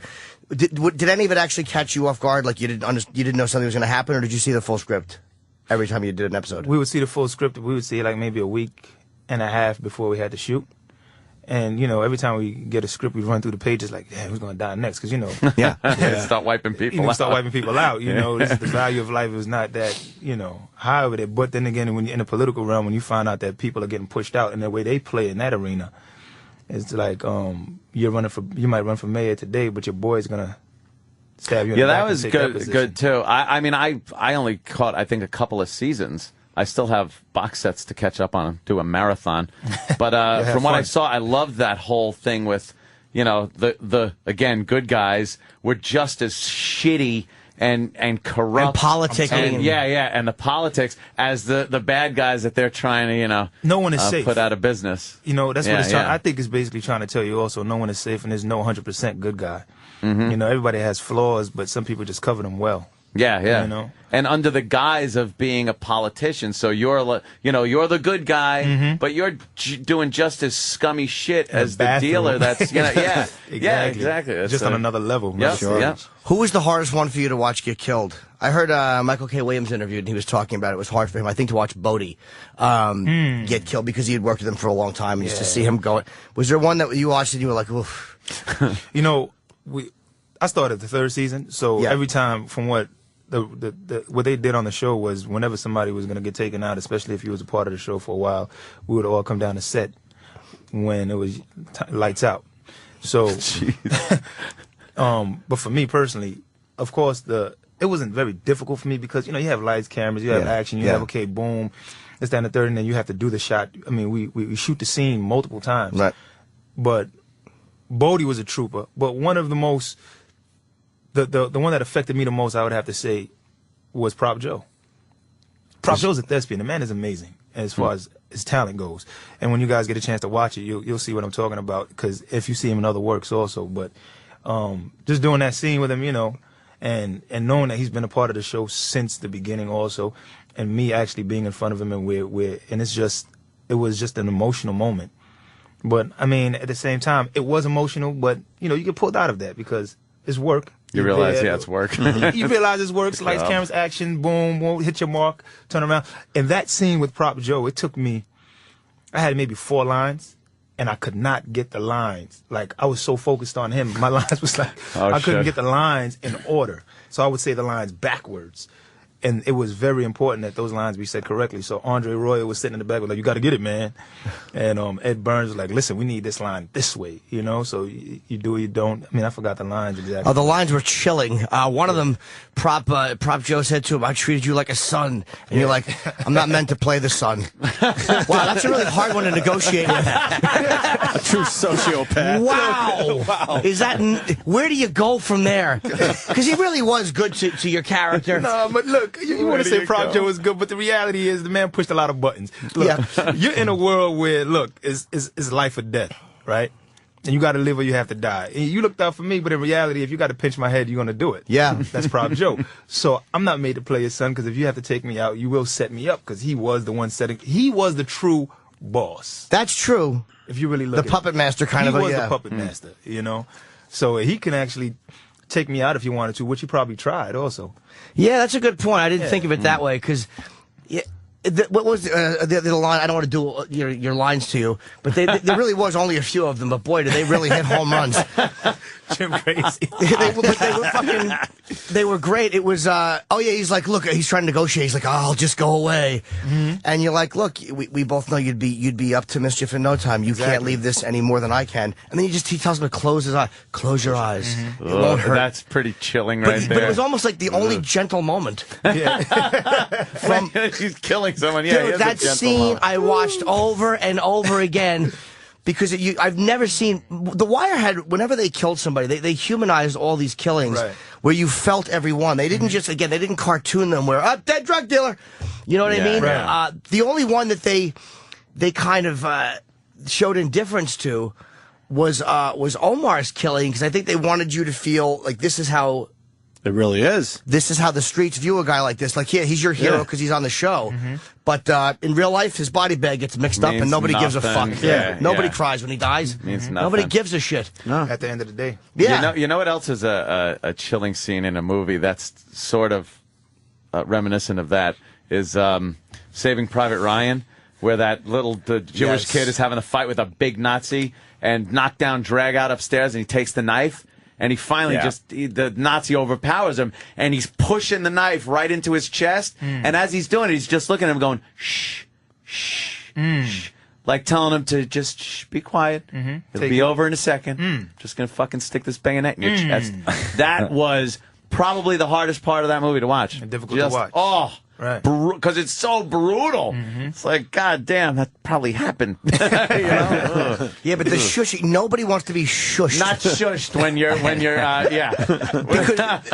shushing because you're going to be shushed for the rest of your life. Yeah, it's like, look, I have until Christ comes back to be quiet. Can I at least talk for a second here? Oh, God. Yeah, that's and you also know that your begging and your pleading is to no avail. It's just worthless. You can't bargain. It's like in Reservoir Dogs, where Michael Madsen is like... Oh, yeah. I don't care what you say. Yep. What you don't say. Yeah, I'm going to torture you anyway. I'm going to torture you. Doesn't matter. And you knew he was going to. Yeah. That was it. You remember that scene when he cuts the cop's ear off? Oh, I mean, but just the fact that you can beg and plead. And that's the reason why, for me, movement is life. No matter what you do, don't beg, just move. Move, shake, move, and do what you have to do to get out there. Like Prop Joe, if he would have just moved, like grabbed, something. You know. But he sat there and he took it. But it's scripted that he actually has to sit still, but in reality, it's like, move. Yeah, but he was fat and he probably couldn't have run too well. And he didn't exactly come alone. He just kind of nodded at the guy behind him. Well, let's not forget to mention that fucking Chris Partle had a fucking pistol at the back of Prop. This wasn't a voluntary suicide. Fucking Fat Joe in his old house at the kitchen table.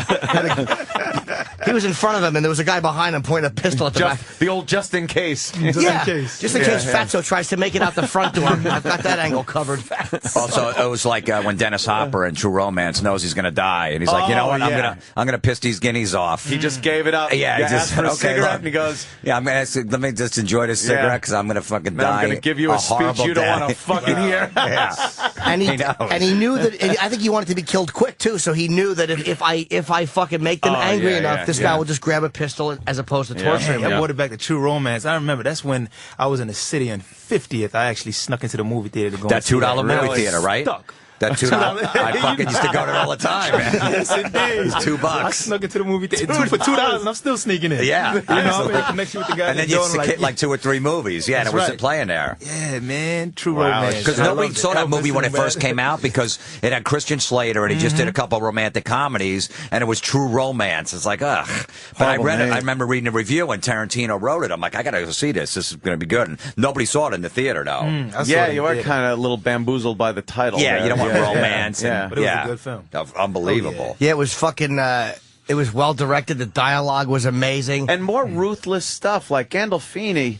That's how he got the role of Tony Soprano. Tony Soprano, yeah. When he's in that hotel room with what's her name? Patricia Arquette. Yeah, Patricia Arquette, and he goes, "Turn around for me, spin around for me." No, the other way. The other way. And she gives this turn like, "Oh, he wants to look at my ass or something." Right. And she turns, and he fucking was waiting with her right hand, just slams her in the face. And that grin he makes, that smile he makes, he kind of twists his head a little and smiles like, that felt good. They fall for it every time. You know, this fucking ruthlessness. I don't know what it is, but people really do enjoy watching watching that ruthlessness on in movies and television. It's just something that grabs you. Like, fuck, that is bad. That unpredictable. Yeah.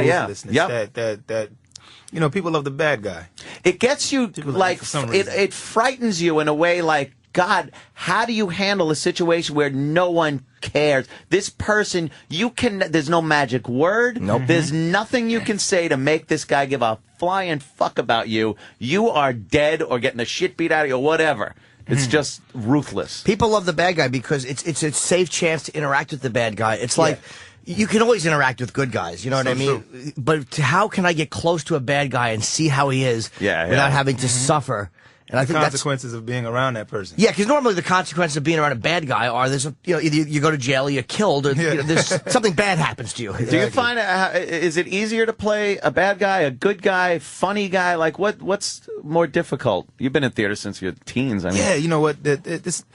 All of the roles, just approaching the roles to me is reading the script, enjoying it, and then saying, okay, it's a go. In regards to just working on a character, but it's not really difficult in playing one or the other. You ever look at something though and say like, I don't think I can do that, or not a part that doesn't fit you, but you don't think I can pull it off? Do you ever know think what? that? Sometimes it would be something that's just like the experience that maybe I haven't experienced it wholeheartedly, and it would have to take intense research on it. And I would just look at it like, hold on, I'm trying to think of a character off the top of my head that I would say would be probably difficult or would have been difficult for me to approach. But when it comes to me, I'll let you know. But it's just basically something that is probably something that would take a whole lot of experience and a whole lot of time on this earth for me to even understand it. So, but is it easier to play the first question I was asking, like bad and evil, than it is to play good and like happy? No. For me personally, No? it's like given the opportunity to play a good and happy guy. I think I would do a great job because I'm a happy person. And to translate that into screen. See, I'm miserable. I think I could play an angry guy. I'm grateful. Yeah, but it's funny. If you're miserable, you'll probably be better playing a good guy. Playing a good guy, because most of the time it seems like the opposites of what you get to play on TV. Same with comics. Maybe. Comics are way better dramatic actors than comedy actors. Right. Jim would be Jim's a way better dramatic actor than a comic actor. That's only because I couldn't be worse as a comic actor. By process of elimination, I therefore have to be better. It's mathematics. That kind of showed that. Mathematics. Bob Kelly. On Louis' show when he was playing his brother and he was all upset about the mother and stuff. And I'm watching this going, that's fucking Bobby. He's like crying and shit. You watch him crying. Filled with emotions. Doing, yeah. It's really odd. They're teaching a course at Harvard on The Wire. Yeah. Sure. Did you show up for that? You know what? And yesterday speak in front of the class? Course. What we showed up to Harvard. Harvard actually presented myself and Michael. Mike was up here, right? He was on the show when we were in the old studio. He's coming back, but he had I think, a death in the family, so he had to reschedule. That's right. Well, they presented us with an award at Harvard. Wow. It was amazing. So we actually sat down and at least he got one award. Jesus know, right? Christ! Oh my God! Fucking amazing. Well, what was the course about? The course is about obviously The Wire, but I mean, in what? You know what? I didn't get full details, but it's about the social effects that people don't get a chance to experience.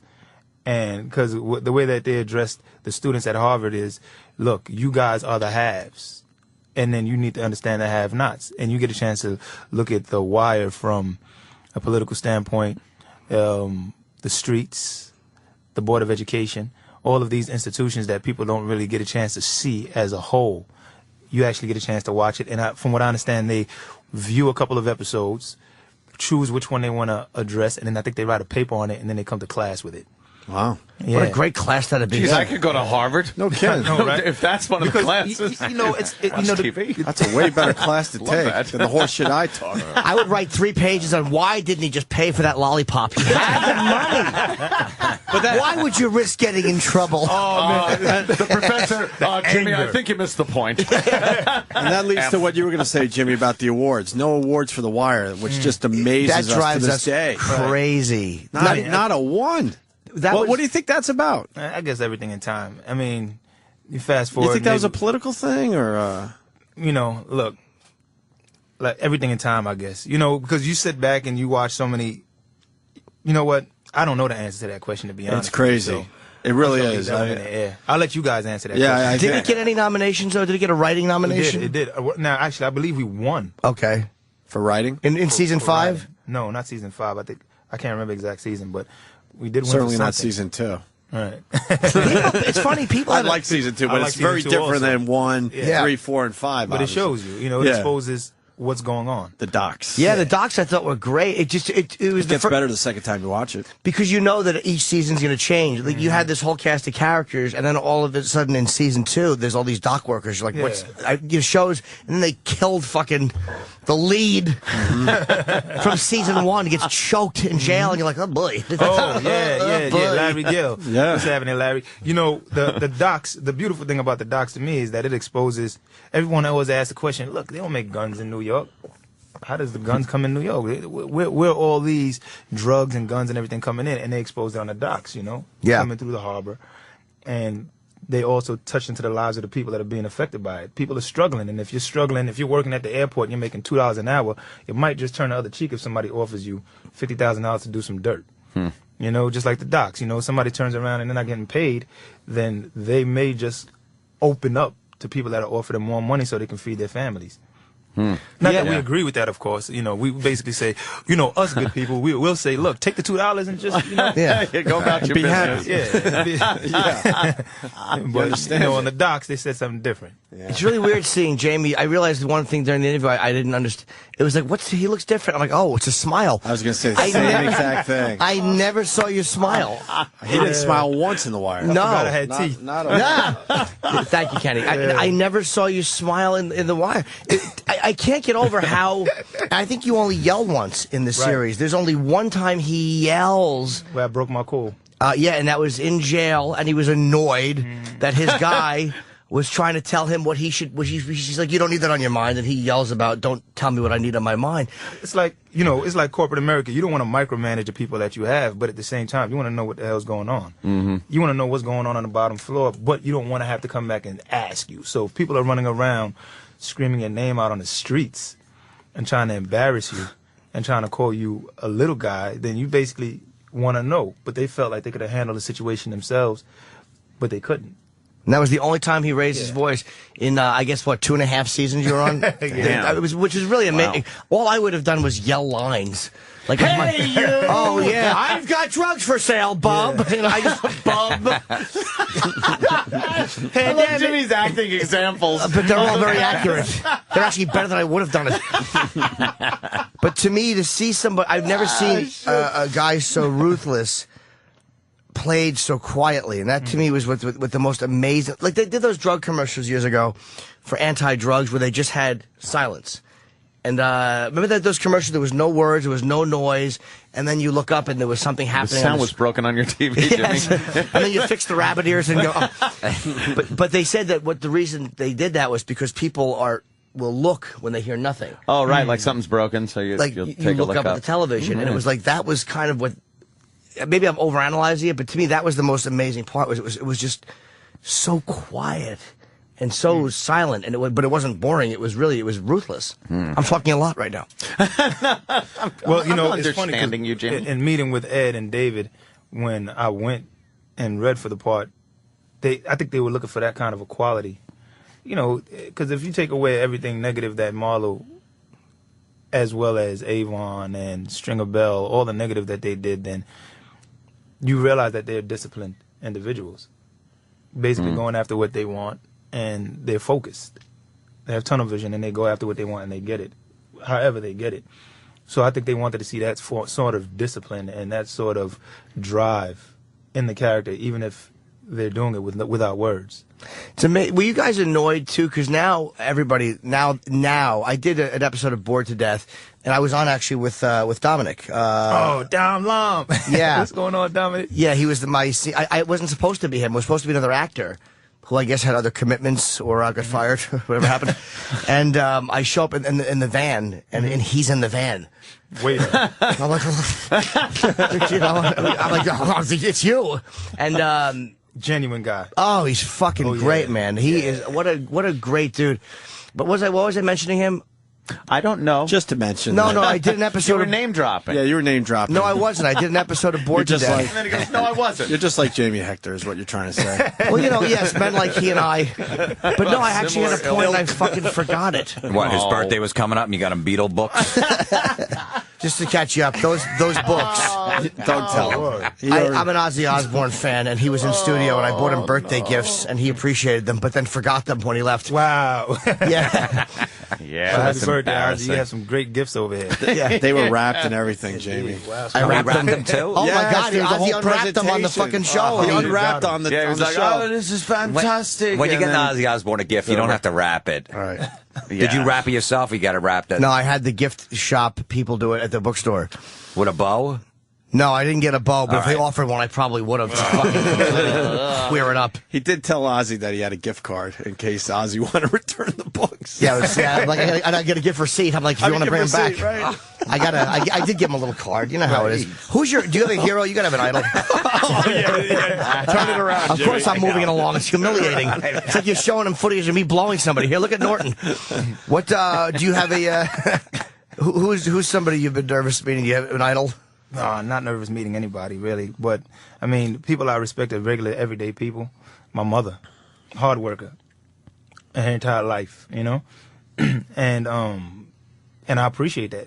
But you're not starstruck by people? Nah, well, I appreciate the work, and, the closer you get to people, you realize that you have more in common than you have different.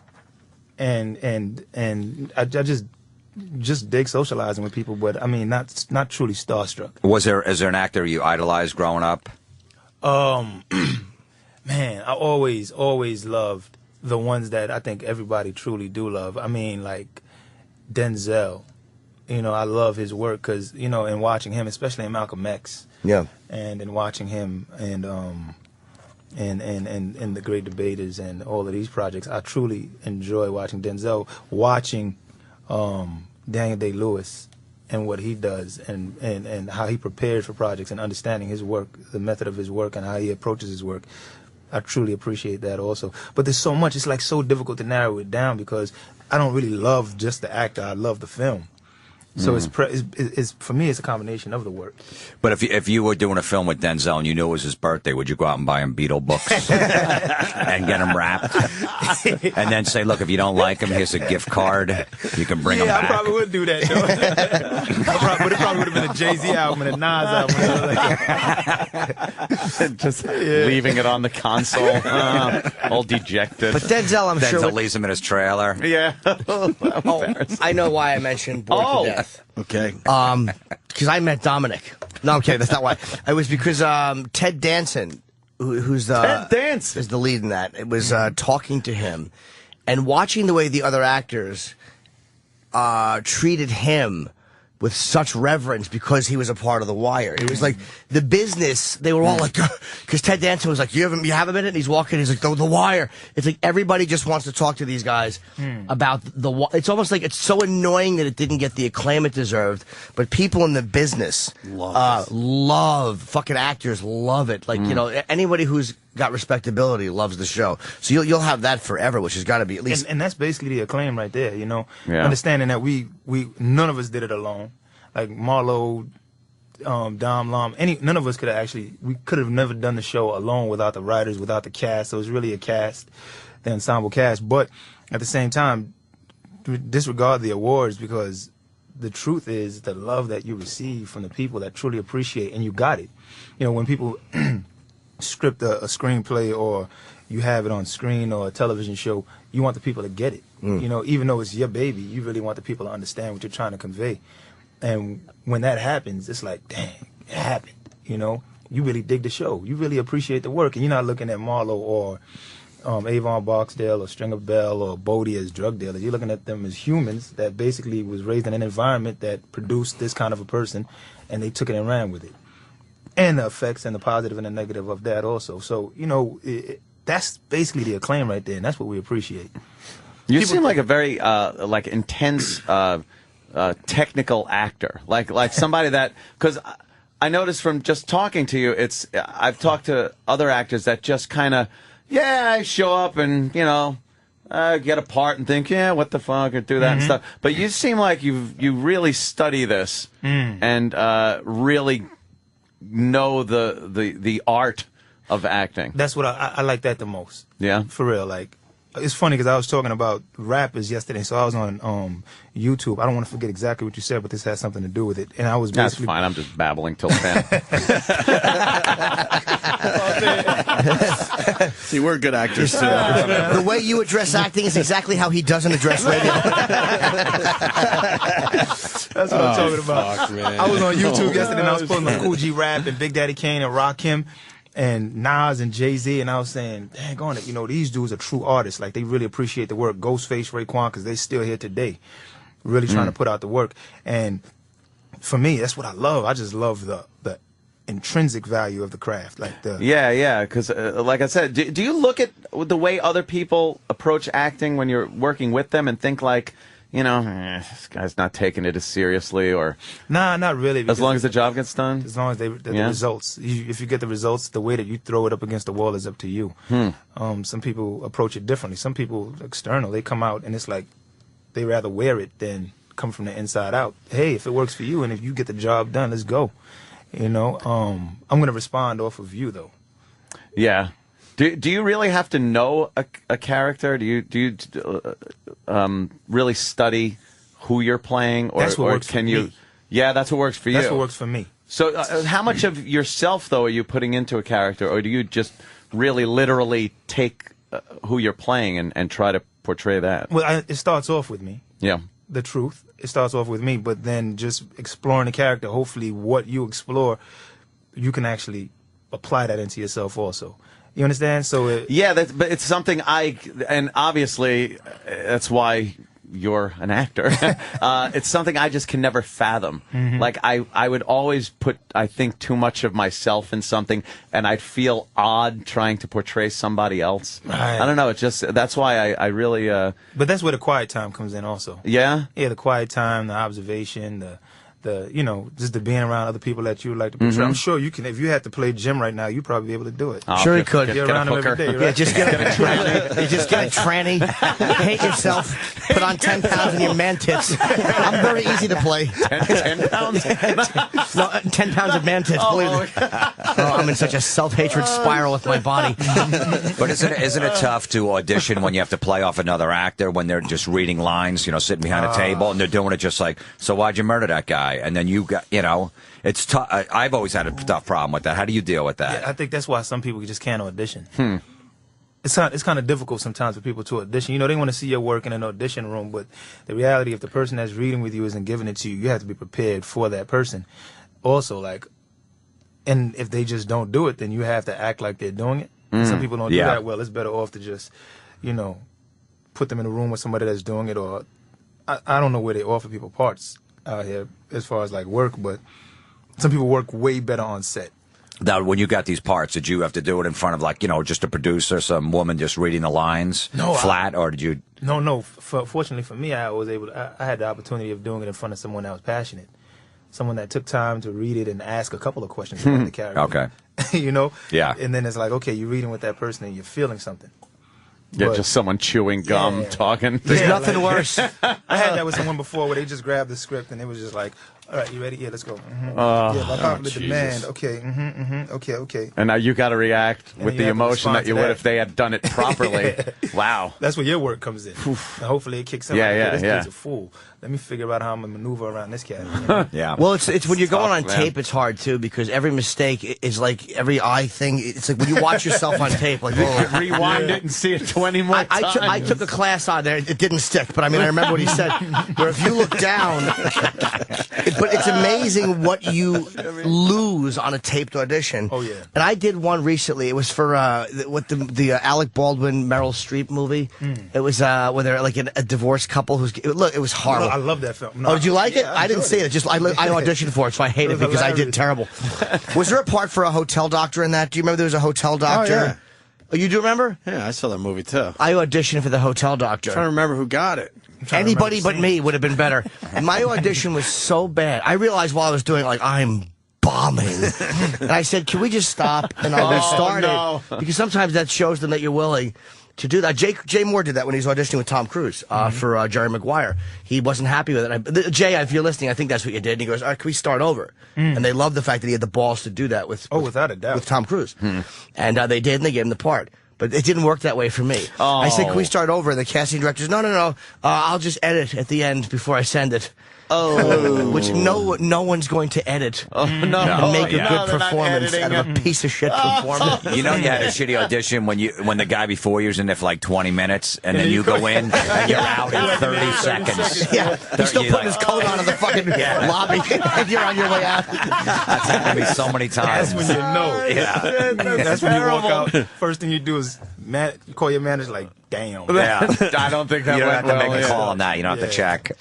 My manager's always trying to spin it, though. We have the same manager who's really tries to be positive. And he's like, no. They said that it was really good. They're fans. They like it. It's like, they're not fans. You don't have to talk me off a ledge. They're not a fan no more. Yeah, they were fans. You teach martial arts, too, right? Or you take? Yeah, I've taught. I mean, I've trained as well as taught martial arts. Because that's what some of that, I think some of that centeredness you were asking about could come from.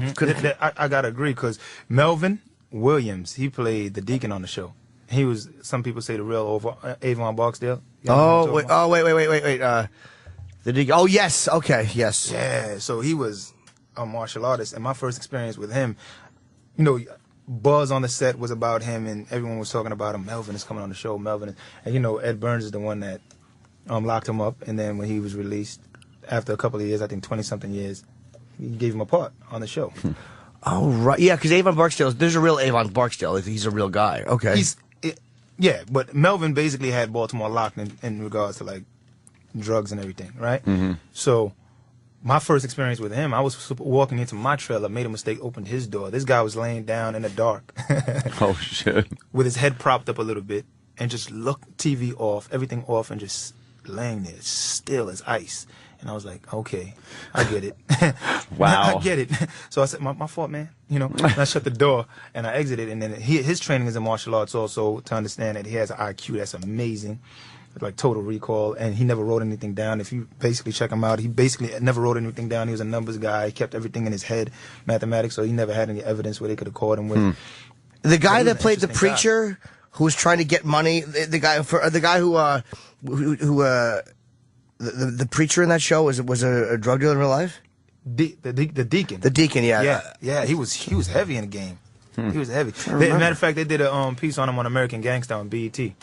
He was the older guy who was telling the guy to Cuddy to get them to box. Yeah, one of my favorite lines that he had also was like when he was speaking to a politician and they were talking about drugs, and matter of fact, he was speaking to, I think, Colvin.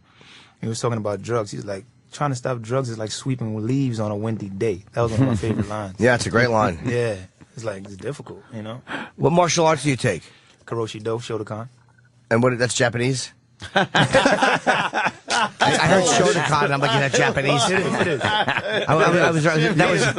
That was more of a guess than knowledge. Shotokan just sounded Japanese. How long have you been taking it? Man, I was training for at least 8 years. Are you a black belt? Brown. Brown? Yeah. Do you watch MMA? But don't fuck with them. Man, I love MMA, but I will not get in the ring with these guys. These guys, it's like life and death in there. Yeah, you might not come sick, out. Man. Yeah, they really are. That's my favorite sport to watch, and I was going to train, but the shoulder. Yeah, it was attached to my hand, which was attached to my dick, so I never went to the gym. And I guess that gives you the martial arts teaches you such discipline, which really has to help when you're acting. It does. It teaches you discipline. It teaches you to always be awake and aware of your surroundings, as well as the value of the people. You're walking down the street. You know what you can do to another person based on what you're taught, and it's like natural response as to what you'll do. But you know that you can actually hurt somebody also. But you have a love for the art so much that you're not really trying to apply that. When's the last fight you had? Maybe when I was in a dojo, when we had to spar. No, you know what? It wasn't a real fight, but it was with Curtis Martin. We went down to a gym over there on the lower. Curtis Martin, the football player? Yeah, he took me into the ring. Oh, boxing. shit. we basically tapping around, and he turned me onto it, and I realized my wind was down. Can he box? Yeah, he's nice. Yeah, he got gifts. His Oh, hands what were you gifted. like after a few minutes? You're like, fuck. I was like, golly, I'm lost. My shoulders, like, boxing and martial arts are different. Martial arts, you get a chance to lose your legs, your hands. But in boxing, it's just basically your hands. So I'm seeing various ways to actually open them up with a kick.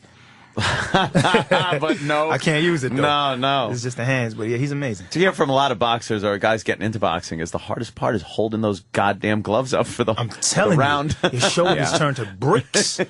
You can't even keep them up. Especially when somebody's punching them. That always makes a difference. A little rough too. It's almost like when your motivation, because I hit the heavy bag, not in a while, but I used to hit the heavy bag, and it's wonderful. It's a great exercise, but I would always hit it wrong and hurt myself. I'm like, I'm a fucking girl. I just can't do man shit. That's a hard thing to do properly, I would think. Because, impact like that, you're going to fuck something. Yeah, but I was slapping it, yelling rape, and blowing a whistle.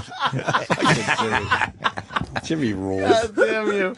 You're so... We got to make sure that people know about his movie. Yes, it really. We're obsessed with The Wire, as you can see. I appreciate that, man. I'm glad we did what we did. They never shy away from it. I love that, too. Like on Twitter. We appreciate that. Jamie Hector, just at Jamie Hector on Twitter, and like him or Michael, they never shy away Not like and they go were on Super Train. It's a good show. But a lot of actors move like, well, that was then, this is now. But these guys embrace that the all roles. the time. Right, move on. And, No, I'm sorry. No, I was going to say, it's nice to see guys not, Yeah, well, they know it was good. I mean, if you do the job work also. you're proud of, yeah. Yeah, and people love the work. Yeah. Thank you.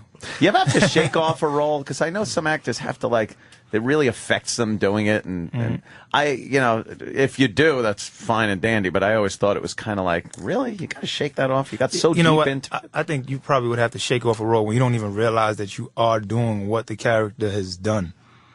But I don't really? think you understand.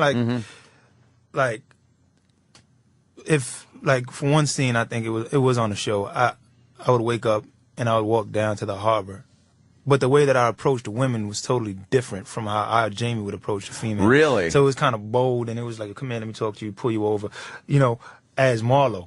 Right. So you're thinking what the fuck are you doing? Yeah. So now if you really think that afterwards the cameras are off and you need not research that character anymore, and you still walk out and you still try to do that, then you basically didn't shake off the role. But I don't think it's something that truly damages a person. Yeah, because just a lot of times, unless she's dating a real drug dealer who sees that. A lot of times it's usually an actress that I've seen do this, where they talk about how it took them so long to get out of the role, and it's like, well, didn't that ruin Nicholson's first marriage, or one of his marriages, More Flew Over the Cuckoo's Nest? Yeah. Oh, really? Supposedly brought that character home, and he just destroyed his family. Because you tend to, I think you'll... It's a fun guy to take home. Randall P. McMurphy. Ain't that something? Yeah. Like you go over and this is the world that you live in, where you're a womanizer as a character, and you want to really experience that.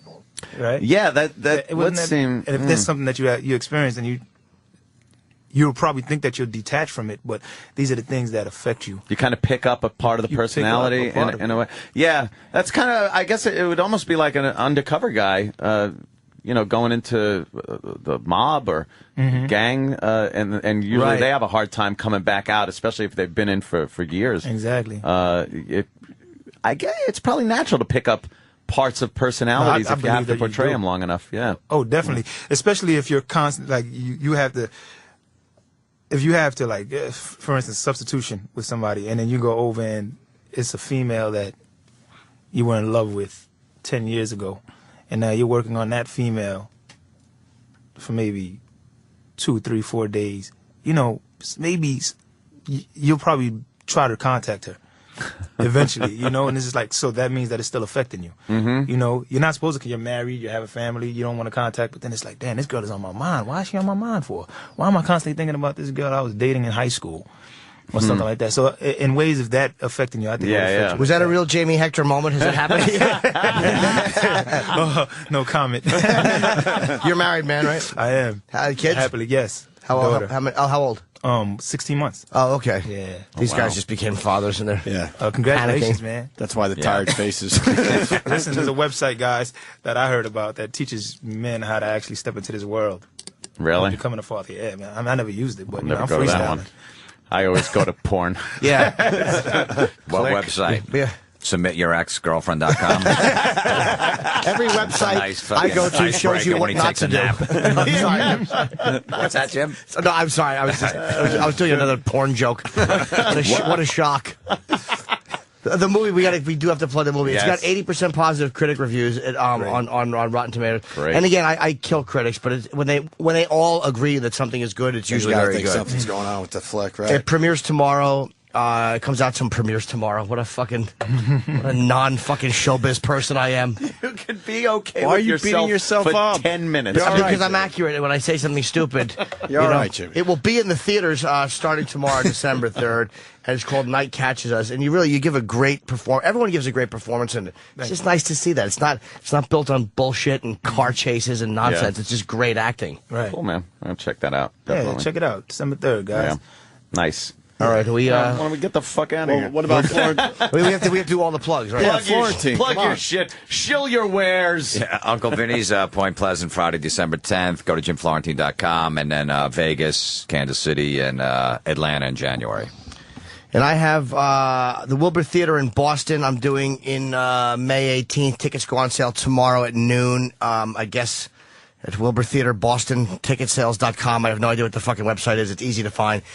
And the Borgata January 16th show sold out. January 15th Saturday show goes on sale tomorrow morning at 10 a.m. It's myself, Bill Burr, Dave Attell, and Jim Brewer. So if you could not get tickets for the first show, this one will hopefully sell out as well. See, he's a big star there, Jamie. Oh, man, amazing. I'm hosting a show of great acts. No, see, then he has to do that to himself. He's got to Then shit he on has to do himself. that. I'm okay. No, when you came out to me at the what was it? Bored to Death, yeah. Bored to Death. I went back to the party and Jim didn't come, and the director, the creator of the show, Jonathan, he's the one that told me about you. He's like, yeah, you know Jim, and then everybody was like, oh, Jim.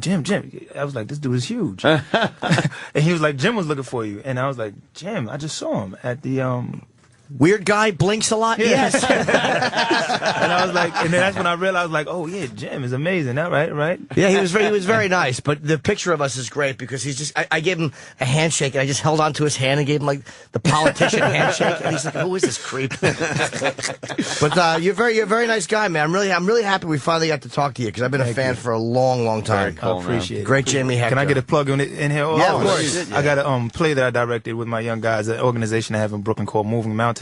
And there's a play at the Brooklyn Museum every month. It's called, you can go to the website at movingmountainsnyc.org.